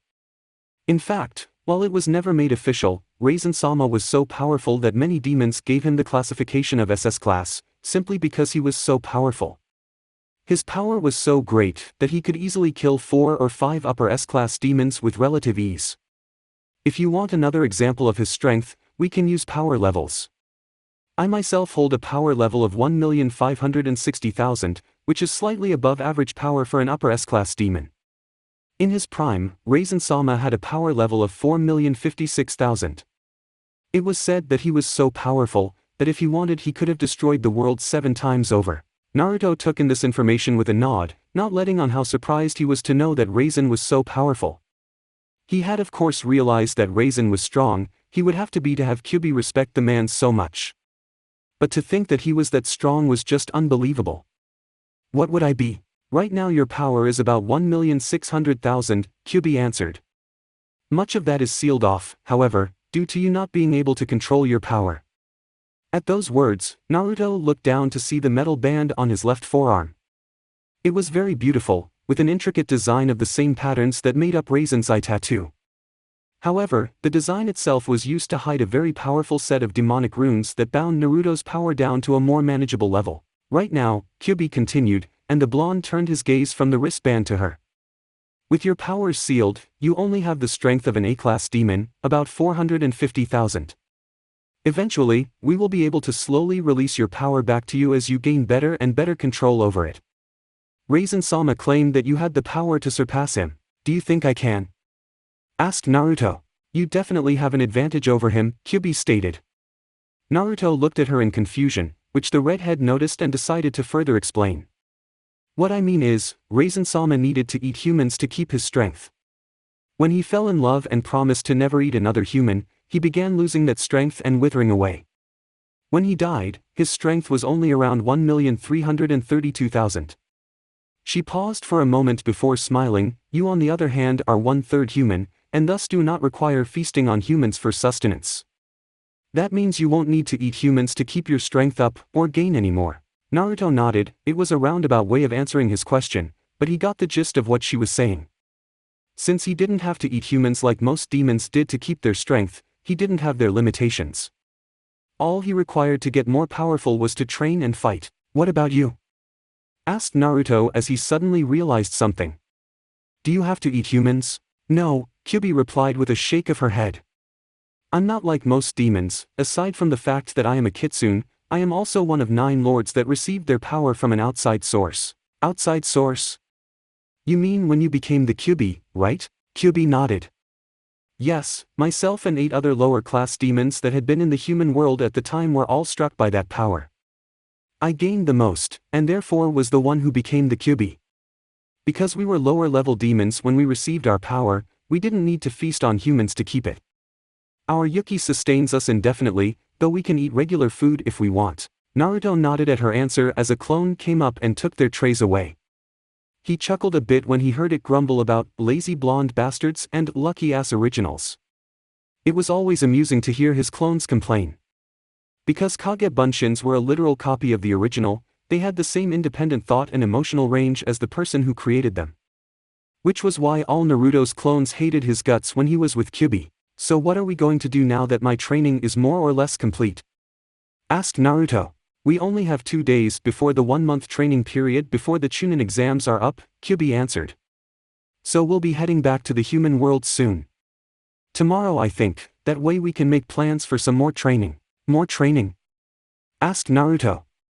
I thought we were more or less done training. To gain any more power now, all I really need to do is battle. Unless of course, we're talking about elemental training? No elemental training yet, Kyuubi replied, making Naruto pout. I suppose training isn't quite the word I should use. Tell me, what do you know about summoning contracts? Not much, Naruto admitted with a sheepish look. I know that it's a contract between you and a clan of animals, and that depending on the contract you sign will depend on the type of animal you can summon. But other than that... He trailed off at the end. Kyuubi nodded, having already expected as much. You seem to understand the basics. By signing a summoning contract in your blood, you will be able to summon a clan of animals via sacrificing a little of your blood and doing the required hand seals. What humans don't know is that the summoning clans are not animals, but demons. They are lesser-known demons known as dire beasts, and vary in power, with boss summons being high C to low B class, and others being C and below. The redhead watched as Naruto nodded and took in the knowledge for later use. She smiled as she thought of the bomb she was just about to drop on him. I was thinking about these contracts, and decided that none of the current contracts available would suit you. Therefore, I plan on making one for the Kitsune clan. Naruto blinked several times as he digested what she had just told him. The ramifications of having the Kitsune clan as his personal summons were huge, not just in the demon world but the human one as well. Due to how Kyuubi was perceived by people in the elemental nations, she didn't have a very good reputation. This stigma extended to all Kitsune, even normal non-demon foxes. He could only imagine the amount shit he would get for being capable of summoning Kitsune from the people of Konoha. Not that this issue particularly mattered to him, but he didn't want to be forced to kill every fool who decided to insult him. No, his main thoughts were on the making of the contract himself. From what he knew, the summoning contracts had been created around the time of the Rikudo Sennin. They were supposed to be incredibly complex pieces of Fuinjutsu. Naruto doubted that even the Yondaime could recreate a summoning contract. Do you even know how to make a contract? Asked Naruto. No, Kyuubi admitted, scratching the back of her head.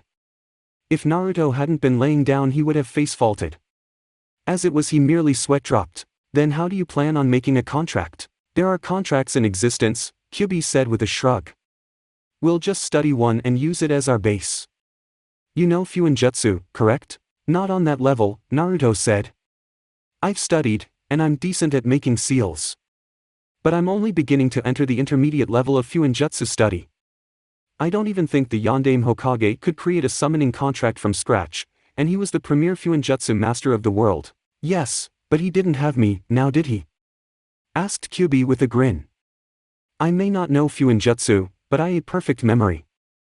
I only need one glance at a contract and I can recreate it. The only problem will be modifying the contract for Kitsune. That's where you come in, we'll just rearrange the Fuinjutsu until we get what we want. I suppose that could work, Naruto said pensively. It would take a bit of work on our part, but with a little luck and a whole lot of skill we could conceivably make a contract for your clan. He sighed as he realized something. I'm going to have to study summoning contracts more closely so I know what's needed outside of just the contract itself. Which is why we're going to deal with that after the Chunin exams, Kyuubi said before grinning at him seductively. She swung a leg over Naruto and was soon straddling his waist. Her hands went to his languid sword and began to pump it until it hardened and reached full mast. Now, I'm done talking about training and summoning, Kyuubi said with a purr. Make me feel good. Naruto found a grin make its way onto his face as he guided Kyuubi to his entrance. Summoning, training and the Chunin exams could wait. Right now, he had a horny vixen to please. Chapter 7, Kickstart Your Mind. Tsuchi-kin had never felt so much pain before in her life. It had all started after her failure in the preliminary portion of the Chunin exams, when she had faced off and lost to one Nara Shikamaru. She had known right then that she was done for as long as she stayed with Otogekure. Orochimaru did not take failure lightly, and punished those who did. She could clearly remember several instances where members of Otogekure's ninja force had failed or displeased their leader. Those that weren't outright killed were used in the Hibi-Sannin's vile experiments. She, along with everyone else, greatly feared failing, knowing that was what awaited them. When Kin had failed, the first thing she had done was try to escape Konoha before anyone was aware of her leaving. She had failed, and was caught by one Yakushi Kabuto, who she learned was secretly working for Orochimaru as his top spy. She remembered how he had chided her, telling her how unbecoming it was that she would try to escape her just punishment for failing Orochimaru-sama. He had captured her before she could even make an attempt at escaping. As the first stage of her punishment for her failure, Kin had been given to the Jonin of Otogekure as their plaything. Because Oto was not only a new village, but also one made largely from missing nin, their Jonin population was small. All totaled there were only about 50 Jonin, with around 40 of them being male.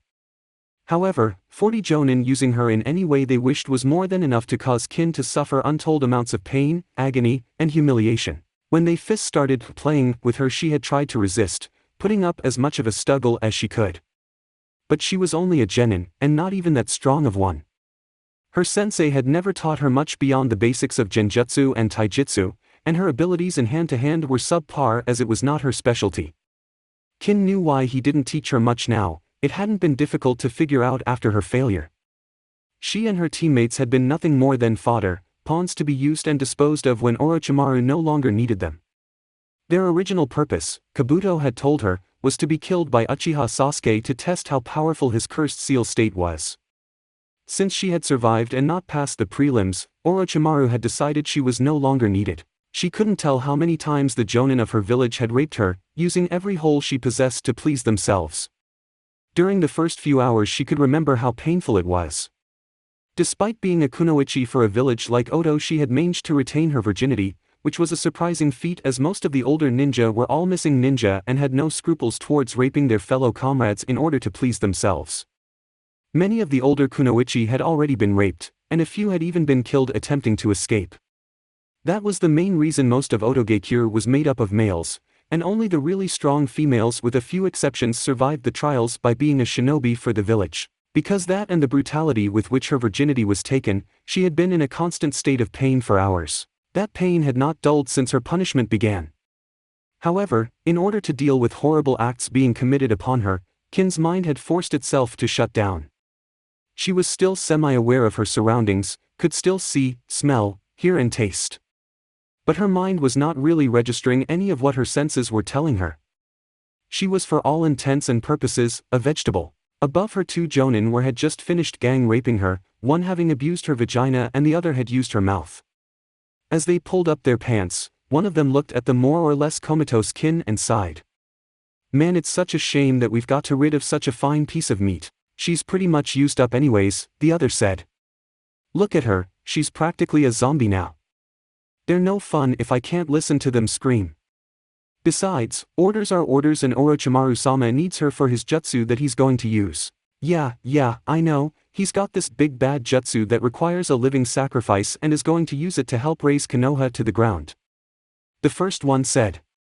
I wish I knew what jutsu he was going to use, it sounds powerful. Not like you could use it even if you knew, the other Jonin said with a roll of his eyes. Let's just get her in the coffin. By now the other two have to be in theirs. I'd say we lucked out when we were the ones ordered to put her in the coffin. At least we got one last good fuck out of her. Whatever, the other ninja said with a grunt. Kin heard and saw everything, even if her mind could not process what she was seeing or hearing.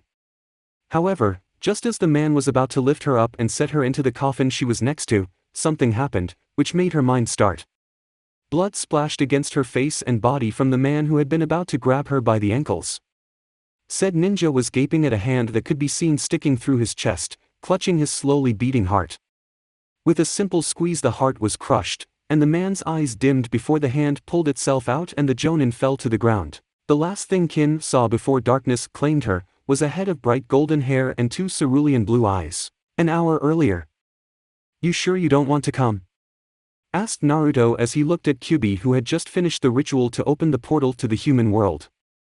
They had decided at the last moment that Naruto would go on ahead to the human world, while Kyuubi would stay in Makai for a few more days, getting in contact with the Kitsune clan so they could know of his existence and Kyuubi's safety, and begin rebuilding their clan.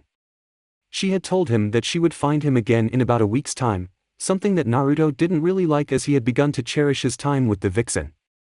Especially the sex. "You and I both know I can't come with you yet," Kyuubi said patiently. Truth be told, she didn't really want him to leave her either. Even though they had been rutting like kitsune in heat all day yesterday, she still didn't feel it was enough to truly satisfy her. Again, the sex was just that good. "I don't know," Naruto said with a smirk. "You came plenty of times with me yesterday." Haha, Kyuubi laughed in a sarcastic manner. "Your juvenile form of comedy is duly noted.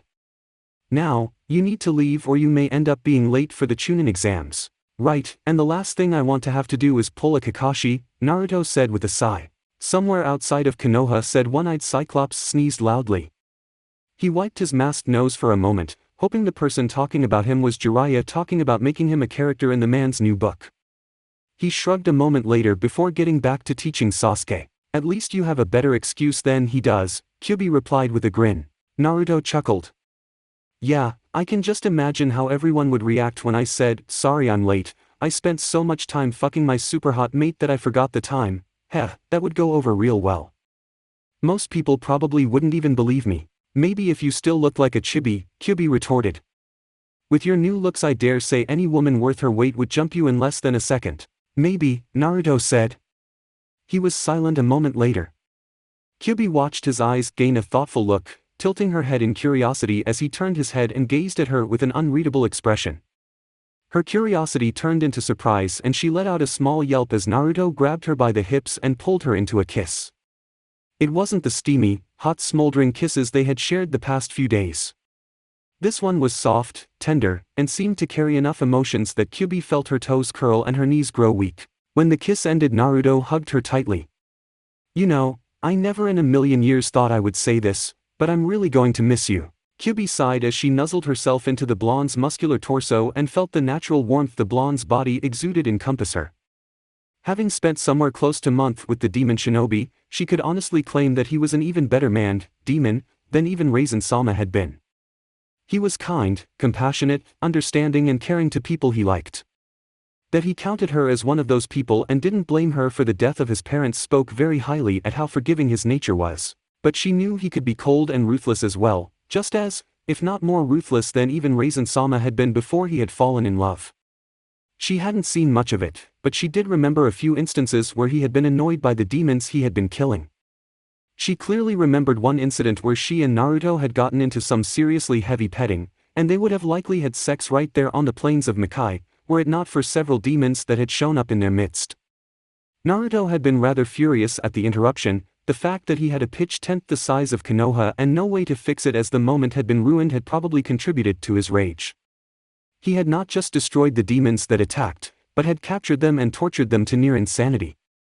Or as insane as a mindless demon could get. If Naruto would do that to someone who annoyed him for interrupting his playtime with her, what would he do when someone seriously pissed him off?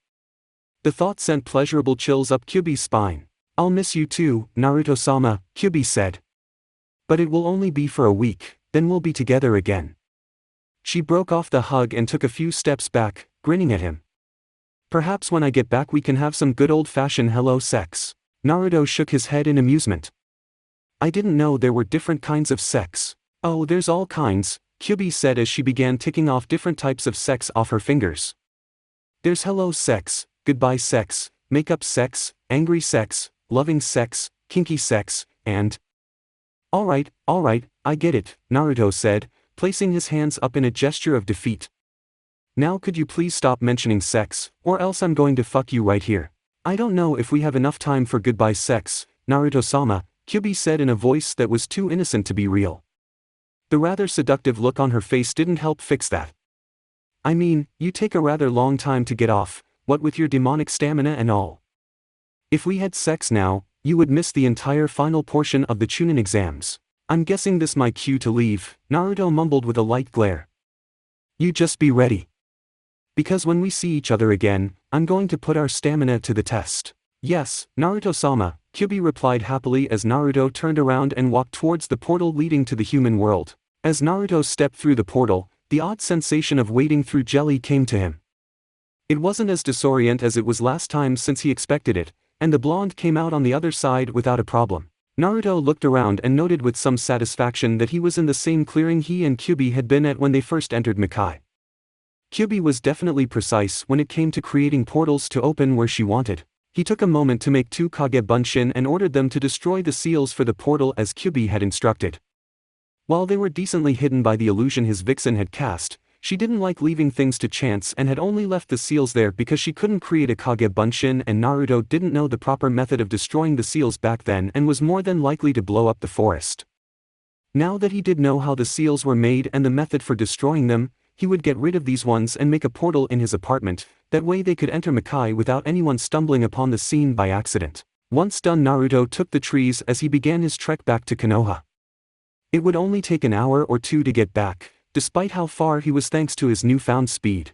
As he was nearing Konoha, however, Naruto saw something that he didn't remember seeing last time, and was very much out of place in the forest. A small man-made bunker that was dark brown in color and looked as if it had been created by a Doton Jutsu had been built just a few meters from the clearing he had re-entered Makai from. Which in his mind just lent credence to Kyuubi's desire to get rid of the seals. There were several ninja walking around the perimeter, and all of them were wearing the Otogekure headband. What are Oto ninja doing in Konoha territory, wondered Naruto as he used his skills in stealth to sneak closer to the base. The bunker was circular and rather small, around 30 feet in diameter all told. There were 6 guards surrounding the bunker, with 1 in the back, left and right, 1 walking around a little further out, and finally, 2 standing at the entrance. Naruto realized rather quickly that something was definitely wrong. While he had never paid much attention to Irika's lectures, there were some bits and pieces of information that managed to penetrate his back then thick skull. One of those nuggets of knowledge was that it was illegal for any foreign shinobi presence to be in Konoha territory without permission from Konoha. And while Naruto knew that most ninja villages likely disregarded that rule in order to gain information on Konoha's defenses, they were also supposed to be stealthy about it. Creating a bunker in Konoha territory had all the stealth of Kyuubi if she were to waltz into Konoha in her demon form. Wanting to know what these Oto ninja were doing in Konoha territory, as well as feeling particularly bloodthirsty today, he decided to go and get his answers. The first ninja he came up to was the one walking around the perimeter. Naruto had waited until the ninja had been hidden from sight of the others behind some foliage, then placed his hands on the ninja's head and mouth and snapped the man's neck. He quickly memorized the dead ninja features before hinging into him. He created a clone with orders to take the body somewhere far away and destroy, before he began the rounds that the Oto ninja had been using. During his rounds, Naruto would create several clones each time he was hidden from view, and ordered them to go underground and move until they were behind the ninja guarding the structure. Seemingly on an unspoken signal, the 5 clones rose up from the ground and killed the 5 enemy ninja by either stabbing them in the heart or throat with their now clawed hands, snapping their neck as the original had done, and one particularly creative clone had ripped the man's head off with the Oto ninja's spinal cord being taken with it. Naruto had actually taken a moment to note that clone's technique, and decided the way he had killed his enemy had been awesome and Naruto would need to try it as well. As the clones dispelled, Naruto went up to the door and pressed his ear against it to see if anyone was in there. What he got was a surprisingly informative conversation. Man, it's such a shame that we've got to rid of such a fine piece of meat. She's pretty much used up anyways. Look at her, she's practically a zombie now. They're no fun if I can't listen to them scream. Besides, orders are orders and Orochimaru-sama needs her for his jutsu that he's going to use. Yeah, I know, he's got this big bad jutsu that requires a living sacrifice and is going to use it to help raise Konoha to the ground. I wish I knew what jutsu he was going to use, it sounds powerful. Not like you could use it even if you knew. Let's just get her in the coffin. By now the other two have to be in theirs. I'd say we lucked out when we were the ones ordered to put her in the coffin. At least we got one last good fuck out of her. Whatever. From the sounds of what he had heard, the two in the room had been raping someone who was going to be used as a sacrifice for some jutsu Orochimaru was going to do. And said jutsu was also supposed to help him destroy Konoha. That mere fact alone was more than enough to help Naruto make a decision on what to do. Hearing that the two men had been raping whoever was in there with him was just the icing on their proverbial shitcake. Naruto blew the door to pieces with a well-laced, Yuki-enhanced punch. Before either of the two jonin inside knew what was going on, one of them was knocked out with a kick to the head. And another was killed when Naruto rammed a hand through his back and ripped his heart out through his chest, then crushed the slowly beating organ. Naruto pulled his hand out of the now dead shinobi and turned to the other occupant in the room. He recognized her as one of the Oto competitors for the Chunin Exams, though she looked like she had seen better days. Aside from the lifeless stare, Kin's entire body was covered in cuts and bruises. What part he could see that wasn't covered in semen at least? The blonde's fists clenched a bit at seeing the state of the girl. Weren't these men her comrades? People who were supposed to protect her? While it was true there was no real honor among ninja, there were certain codes that most ninja abide by. Protecting and helping your comrades was one of them. Or so Naruto assumed. The thought that someone would do something like rape a member of their own village was enough to make him feel that the people he just killed got off far too lightly. However, he reined in his desire to pull the Oto ninja back from the dead using the ghetto, outer path, just so he could torture them some more. Instead he went over to Kin and used the only water jutsu he knew, one that Kyuubi had taught to him as a reward for getting so far in her training, to wash off the semen.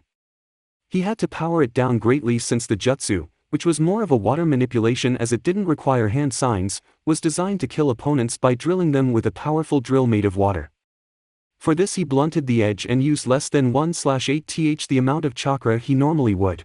When he had finished cleaning her off he unsealed one of his extra cloaks, a nondescript travel cloak in a light beige color.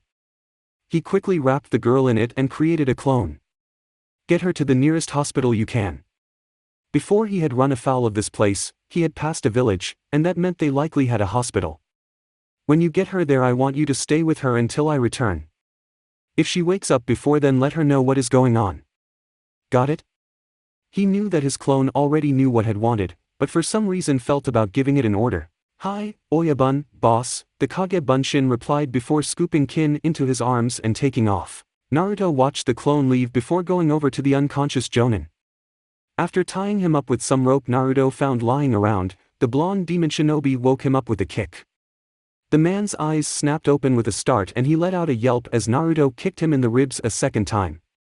The man looked around for a moment, before they found Naruto, and then he felt like soiling himself. The blonde had released some of his yuki, enough to change his basic form into something fierce. His hands were now clawed and his fangs had lengthened. There was a dark red and black aura surrounding Naruto as his yuki came out of him in waves. But the worst thing, the very worst thing, were the eyes. A silver ripple-like pattern over the eyes, with a cerulean blue pupil and sclera. Before anything else could happen Naruto placed his hand on the shinobi's head, making the man freeze on contact, unable to move, and scarcely able to breathe. Now, Naruto said in a voice that actually did make the man soil himself. You will tell me everything you know about Orochimaru and his plan to destroy Konoha. Sakuchi Akira was a well-respected jonin in Orochimaru's ninja forces. He had been a respectable B-rank missing nin before joining Otogakure, and while he was not as high up as some, he was higher than most. His power and ability had been recognized by Orochimaru after he had successfully managed to accomplish every mission the man had given to him. That was why he had been one of the ninjas selected to help lead the forces that were hidden amongst the civilians at the Chunin Exam Stadium. It was his job to help lead Otogakure's ninja in an attack on the Konoha Jonin and Chunin who were able to break out of the Genjutsu Kabuto would cast. Only Akira would never be able to accomplish his goal. The man was intercepted on his way to the stadium and had all of the information forcibly pried from his mind.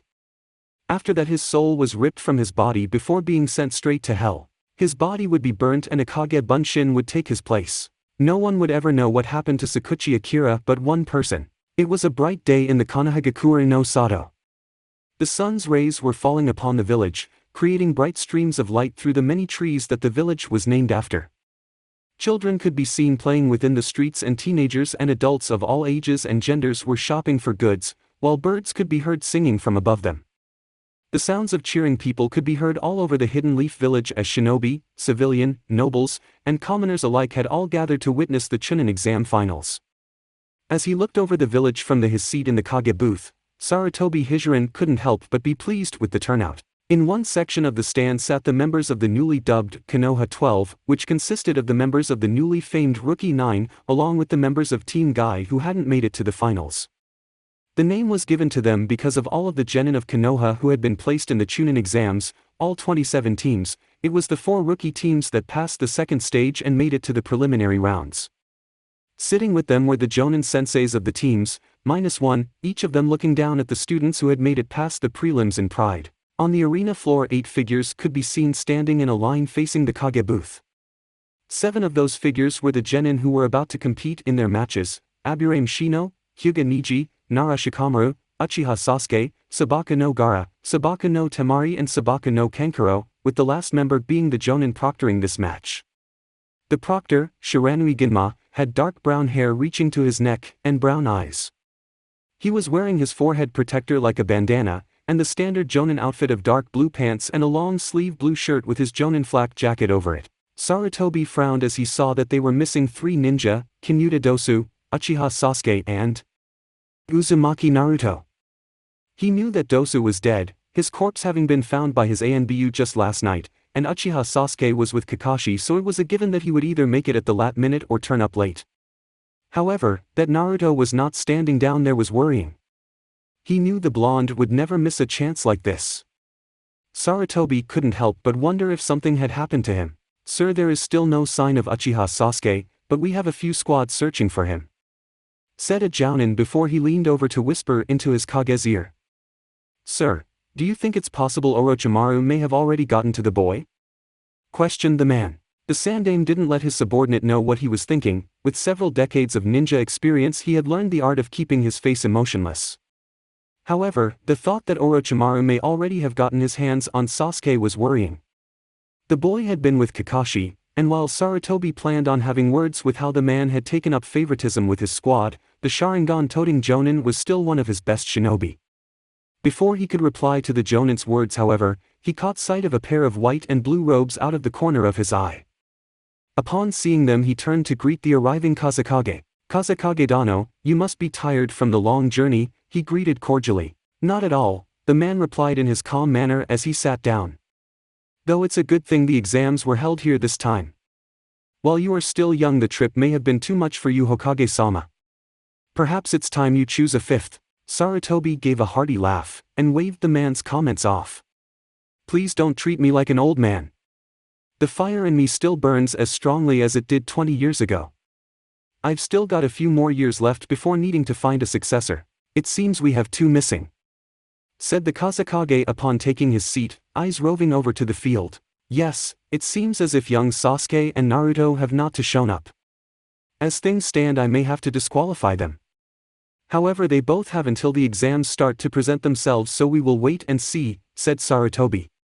As if summoned by his words, a very familiar voice spoke up behind him. "You know, it's impolite to speak about someone who's right here." Everyone, from the Jonin guards to the 2 Kages, jumped and spun around in surprise. There standing before them was none other than Naruto, and he had changed his look. It was only slightly different from the battle outfit he had been wearing in Makai. He had discarded his vest, making his extremely defined and muscular torso visible for all to see. But he still had his haori, shin and forearm guards, boots, skin-tight black pants, and fingerless gloves. He had also added a pair of sleek-looking sunglasses to his attire. This was so he didn't have to continuously use chakra to keep up the illusion over his eyes to hide his Rinnegan. He was also wearing the katana and wakizashi that had been on the mantle in his and Kyuubi's mansion. They were both sheathed on the left side of his waist, with only the handles being seen as they were hidden within his haori. The Jonin guards all pulled out their kunai and took up a stance around the two Kages, mainly because no one except a few ninja knew of the changes Naruto had gone through and so didn't recognize him. Sarutobi, however, did, even if he was surprised by the blonde's newest growth spurt, and waved his guards down. The Jonin looked unsure but did as told, and a few moments later the Kazekage did the same. "Naruto-kun, my boy, you surprised me," Sarutobi said with a smile. He eyed the blonde's new, to him, look. "I like the new outfit." Meanwhile the Kazekage was staring at Naruto with a frown hidden behind his mask. "Thanks Ajisen," Naruto said with a grin. "I think it's pretty kick-ass too. Now not that I'm not pleased to see you, but shouldn't you be down in the arena?" Naruto had a rather large grin on his face as he spoke. "Yeah, but I just wanted to see you first, and to tell you to put all your money on me since I plan on winning this thing." "Oh?" Sarutobi raised an eyebrow. "Yep, so put some money on me to win the tournament, I guarantee you won't go wrong." Naruto walked over to and past the aging Hokage, his hand just barely ruffling the man's Kage robes. He went over to the edge, where people soon began to notice him and point. Turning, he gave the old man one last grin. "I would ask you to wish me luck, but I won't need it to win this." With those words, Naruto spun around and jumped off the Kage booth. Sarutobi shook his head and chuckled at Naruto's showboating, though he had a feeling the boy may actually be able to do just what he said and win the tournament. His instincts were screaming at him that the young blonde had gotten much stronger, and considering the fact that he looked even older and more powerful than he had a month ago, it was a safe assumption to make. His left hand went into his robes and pulled out the small note the blonde had stuck in them when he passed. He held it up to his eyes and read. "The man sitting next to you is not the Kazekage, but Orochimaru in disguise. He plans on using the third stage of the Chunin Exams to launch an invasion with the aid of Suna. The sole purpose of it being the destruction of Konoha. He will use the match between Uchiha Sasuke and Sabaka no Gaara as the starting point of his invasion, where he will have his right-hand man, Yakushi Kabuto, cast a genjutsu over the entire stadium. There are over 50 Oto and Suna ninja hidden amongst the arena population, and they have several thousand men outside of the village walls. Orochimaru also plans on using a summoning circle, which is hidden in Konoha's forest to summon one of his snakes. Gaara will be the hammer that he uses to crush Konoha. He is a Jinchuriki for the Ichibi no Shikaku and can apparently go full demon mode. My suggestion is to pretend nothing is wrong. When Uchiha Sasuke is late, and considering who his sensei is we both know he will be, disqualify him. That will disrupt their plans long enough for you to somehow get a message to your forces to let them know what is going on and prepare. Other than that, and possibly evacuating the civilians to the shelters hidden in the Hokage faces, don't do anything. Also, the true Kazekage is dead, killed by Orochimaru. I will find a way to inform Suna so they ally with us instead. And don't worry about Gaara, I'll handle him. Oh! Put some money on me to win this thing. It was a credit to the skill and experience Sarutobi had as a ninja and Kage that his face hadn't so much as twitched while reading Naruto's message, though on the inside his mind was going 100 miles a minute. The first thing he wondered was whether or not these words were true. And if so, how would he prove them? The second thing he was curious about was if it was true. Then how had Naruto found out about it? After thinking about the letter, Sarutobi realized there was too much coincidences for this not to be true. Orochimaru had shown himself during the preliminaries. Sarutobi knew his former student would never do such a thing without a good reason, and just showing up to mark Uchiha Sasuke would not be a good enough reason for him. No, the destruction of Konoha made much more sense. And even if that wasn't true, it never hurt to be prepared. He used a minor application of fire chakra to burn the message, an act which caught the attention of the Kazekage. What was that letter, Hokage-sama? Oh, just Naruto-kun telling me how much I should put on him to win, Sarutobi said lightly. He seems rather confident, the Kazekage replied. However, I doubt he could defeat Gaara, or even your own Uchiha Sasuke in battle. Sarutobi said, eyeing the man out of the corner of his eyes. Perhaps, but Naruto-kun has always been full of surprises. Now then, I believe it is time for me to begin the Chunin Exams. Naruto as he jumped off the Kage booth, falling towards the ground face down. At the last second he flipped himself around, landing in a crouch as the earth under him buckled and cracked. He stood up and walked over to the other genin with a grin. Most of the genin were looking at him with a combination of shock and surprise. Well, Kankuro was looking at him in shock and surprise. Shino and Gaara were looking at him with their normal emotionless expressions, though Gaara's was tinged with a mixture of bloodlust and apprehension, an odd combination if there ever was one, and Shino's face was so hidden it was hard to even see his face. Shikamaru looked at him like he was the most troublesome thing in the world, and Naruto knew that was probably exactly what he was thinking too. Neji just had a sneer on his face. The thing that surprised him, and was in truth not so much of a surprise, were the looks he was receiving from the two females. Ino was currently staring at his chest, her face had a tinge of pink to it and her mouth was parted. She was also drooling. Naruto had trouble keeping the shiver that threatened to ruin his new badass persona he was trying to create. He knew that Ino was a fangirl. All throughout the academy she had been just as bad as Sakura in her stalking, fangirlish tendencies when it came to Naruto's male teammate. The last thing he wanted was for her to become his fangirl. She just didn't have the figure he was looking for in a woman. Temari was also looking at him, though she was much more discreet than the other blonde. However, Naruto could still see the light pink hue that ran across her cheeks. It was clear that she took her training more seriously, and cared about her professional image, but was not above admiring someone she thought was attractive.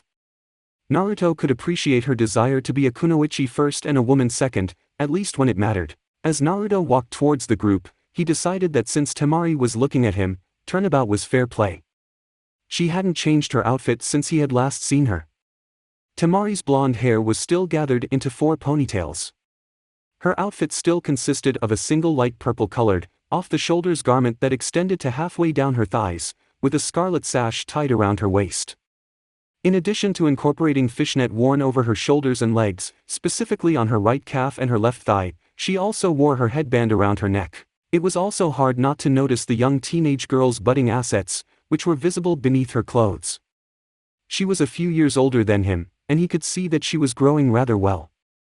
Her chest was not large, likely around a mid-C cup, but considering she was still young and had yet to get out of puberty she was rather impressive. Her body was lithe and toned, letting him know that she took care to keep herself in shape. With a narrow waist that tapered off into flared hips and strong-looking, toned thighs. She was a nice combination of strength and feminine beauty. She didn't have Kyuubi's perfection, nor the redhead's near-overpowering sexuality, which oftentimes drove Naruto insane, in a good way. But there was something to be said about Temari's more simple beauty. It seemed she noticed him admiring her, because she took a moment to look away from his body and meet his eyes. He smirked, letting her know that he knew she was looking at him, causing her to turn away. The action just caused his smirk to widen. "I apologize if I'm a little late," Naruto said to Genma as he reached speaking distance. "I was outside of Konoha and it took longer than I expected to get back." "You're not late," Genma said. "Actually, you're right on time. Get in line so we can start this thing." "Right," Naruto chuckled. He made it to the line, finding a spot between Shikamaru and Shino. He looked at the two on either side and asked, "You two ready for this?" "Yes, I prepared myself beforehand and feel confident of my chances in getting promoted to Chunin," Shino replied with his standard monotone voice. Naruto was impressed. That was the most he had ever heard the boy say in a single sentence. Usually Shino preferred giving one-word answers. "This whole thing is too troublesome for me to even think about preparing for," Shikamaru said with a groan. It was clear to everyone that he would rather be watching clouds than standing there waiting to fight for a chance at getting a promotion, where if he did he would have even less time to watch clouds. "Hey, think of it this way," Naruto started. "At least it will keep your mother off your back for a little while longer." "That's true," Shikamaru said. "Damn, troublesome woman." Naruto snickered at his fellow Konoha Genin's muttered last words. He thought about saying something about how the lazy Nara's mom wouldn't appreciate her son saying bad things about her, but before he could open his mouth Sarutobi began his opening speech. "Thank you for coming. I would like to welcome you all to Konoha's Chunin selection exams. We will now begin the main tournament between the 9 participants who made it through the preliminaries. Alright you guys, take a look. This is the lineup for the main matches." Shiranui Genma held up a sheet of paper with the matches shown on it.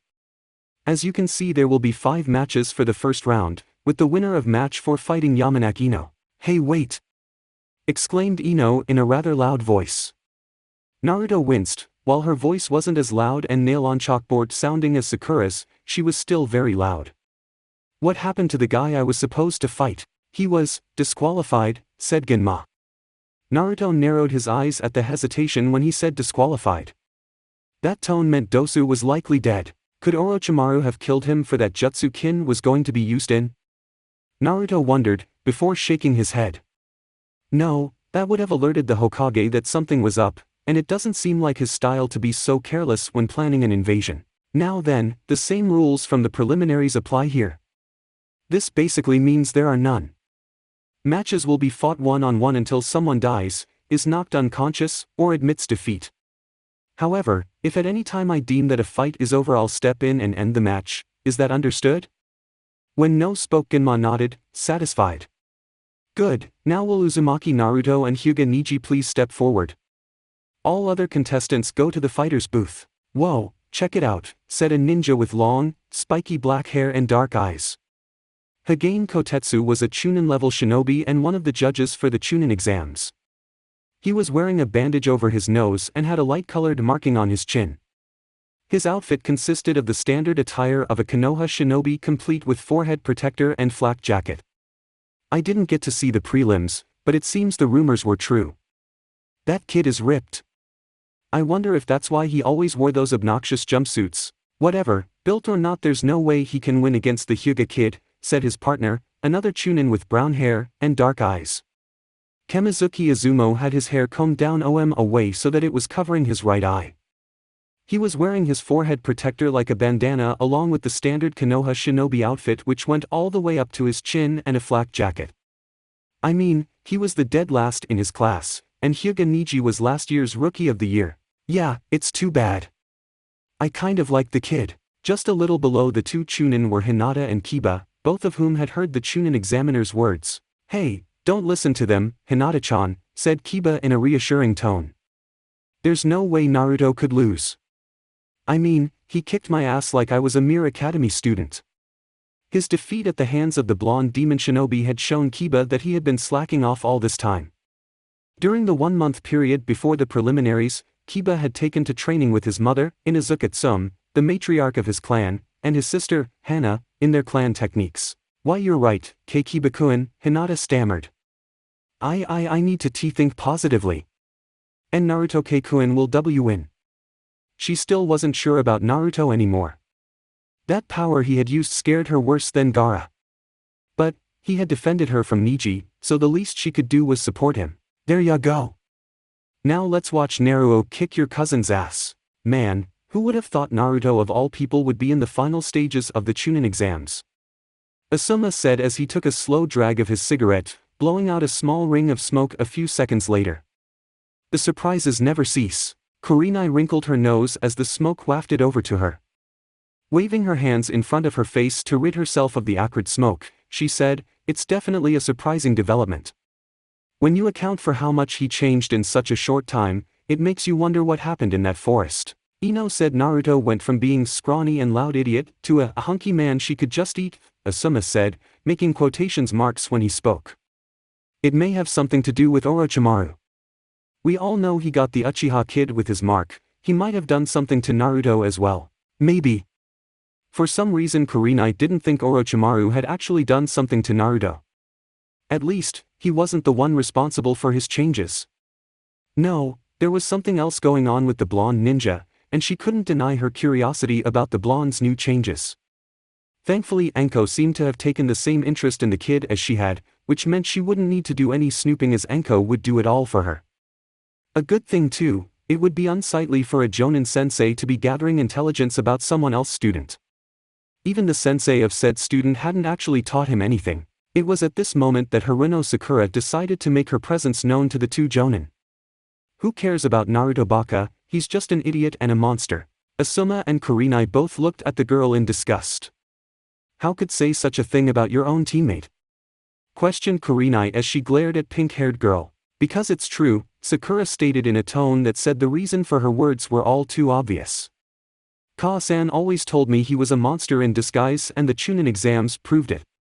Only a monster could do what he did. The scowl on Kurenai's face was even worse than her "I found a pervert and I'm going to cast the worst genjutsu I can think of on him" face. That she wasn't leaking killing intent like a sieve was a testament to the impressive amount of control she had over her emotions, when all she wanted to do was beat the stupid pinkette to a pulp. It was girls like Sakura that gave all kunoichi a bad name. It was fortunate for Kenrai that someone decided to put the girl in her place before she did. A kunai sailed towards the pinkette from behind, slicing straight through her cheek and making the girl let out a loud yelp of both surprise and pain. Before she could bring her hand to her now bleeding skin, Enko appeared behind her with another kunai resting against the girl's throat. "You know it's cunt-sucking little bitches like you that give us true kunoichi a bad name," said the purplet as she traced the edge of her kunai along the younger girl's throat, drawing blood. Sakura began shivering as Enko began pouring killing intent at the girl. "I bet if the Uchiha had accomplished even half of what that Gaki did in the prelims, you'd be coming all over the place and proclaiming his greatness. You girl, are a pathetic waste of flesh and space, and if all you're going to do is insult someone who is better than you, then I suggest you leave." As added incentive, Enko blasted Sakura with nearly half of her killing intent. The pinkette let out a loud shriek. However, rather than run off like Enko had wanted, the girl fell to the floor and curled up in a fetal position. Enko's sweat dropped. "Dear Kami, are you seriously that pathetic?" "I think that's enough for now, Enko-chan," Kurenai said, catching her best friend's attention. "You may want to rein in your killing intent, you're scaring some of the civilians." "Oh, hi Nai-chan," Enko said with a bright smile, completely ignoring her friend's statement. "I almost didn't see you there, I was so busy having fun playing with the bitch over here." "I can see that. Now why don't you sit down, and rein in your killing intent? The exams are about to start." Right, Enko sat down on Kurenai's right. "Man, I can't wait for this thing to get started. I've got a lot of money on the Gaki to win it all." "Not betting on the Hyuga kid or the Uchiha?" asked Asuma. Enko snorted. "Are you shitting me? Bet on that stuck-up, stick-in-the-ass Hyuga. Or place money on the prissy little Uchiha bitch, who I might add is being trained by I'm never-on-time Kakashi." "No thanks. Besides, there's just something about the blonde Gaki that makes me want to bet on him. And with the odds I got, if he wins this, then I am going to be very rich." Kukukuku. Asuma and Kurenai both sweat dropped as Enko began chuckling in a very evil manner, and mumbling about what she would do with her winnings, and how she was going to thank the hunky blonde Gaki when he won. Some of what was said disturbed Kurenai. Asuma just thought it sounded kinky and felt a moment of jealousy towards Naruto. As Genma got close he spoke. "The first matchup of the Chunin Exams finals, Uzumaki Naruto vs Hyuga Niji, are you ready?" Niji smirked as he looked at the blonde, who had a rather nonchalant expression on his face. "I suggest you give up. You are already fated to lose this match." Naruto picked at his ear as if he hadn't heard the Hyuga prodigy. Though he answered a second later. "Aha! How about I don't, and instead kick your ass from here to Sunday?" Genma took these statements to mean they were itching to get started. "Hajime!" He quickly leapt out of the way as the crowd roared while the matches started. That's it for part 3. Thank you for watching and see you in the next video.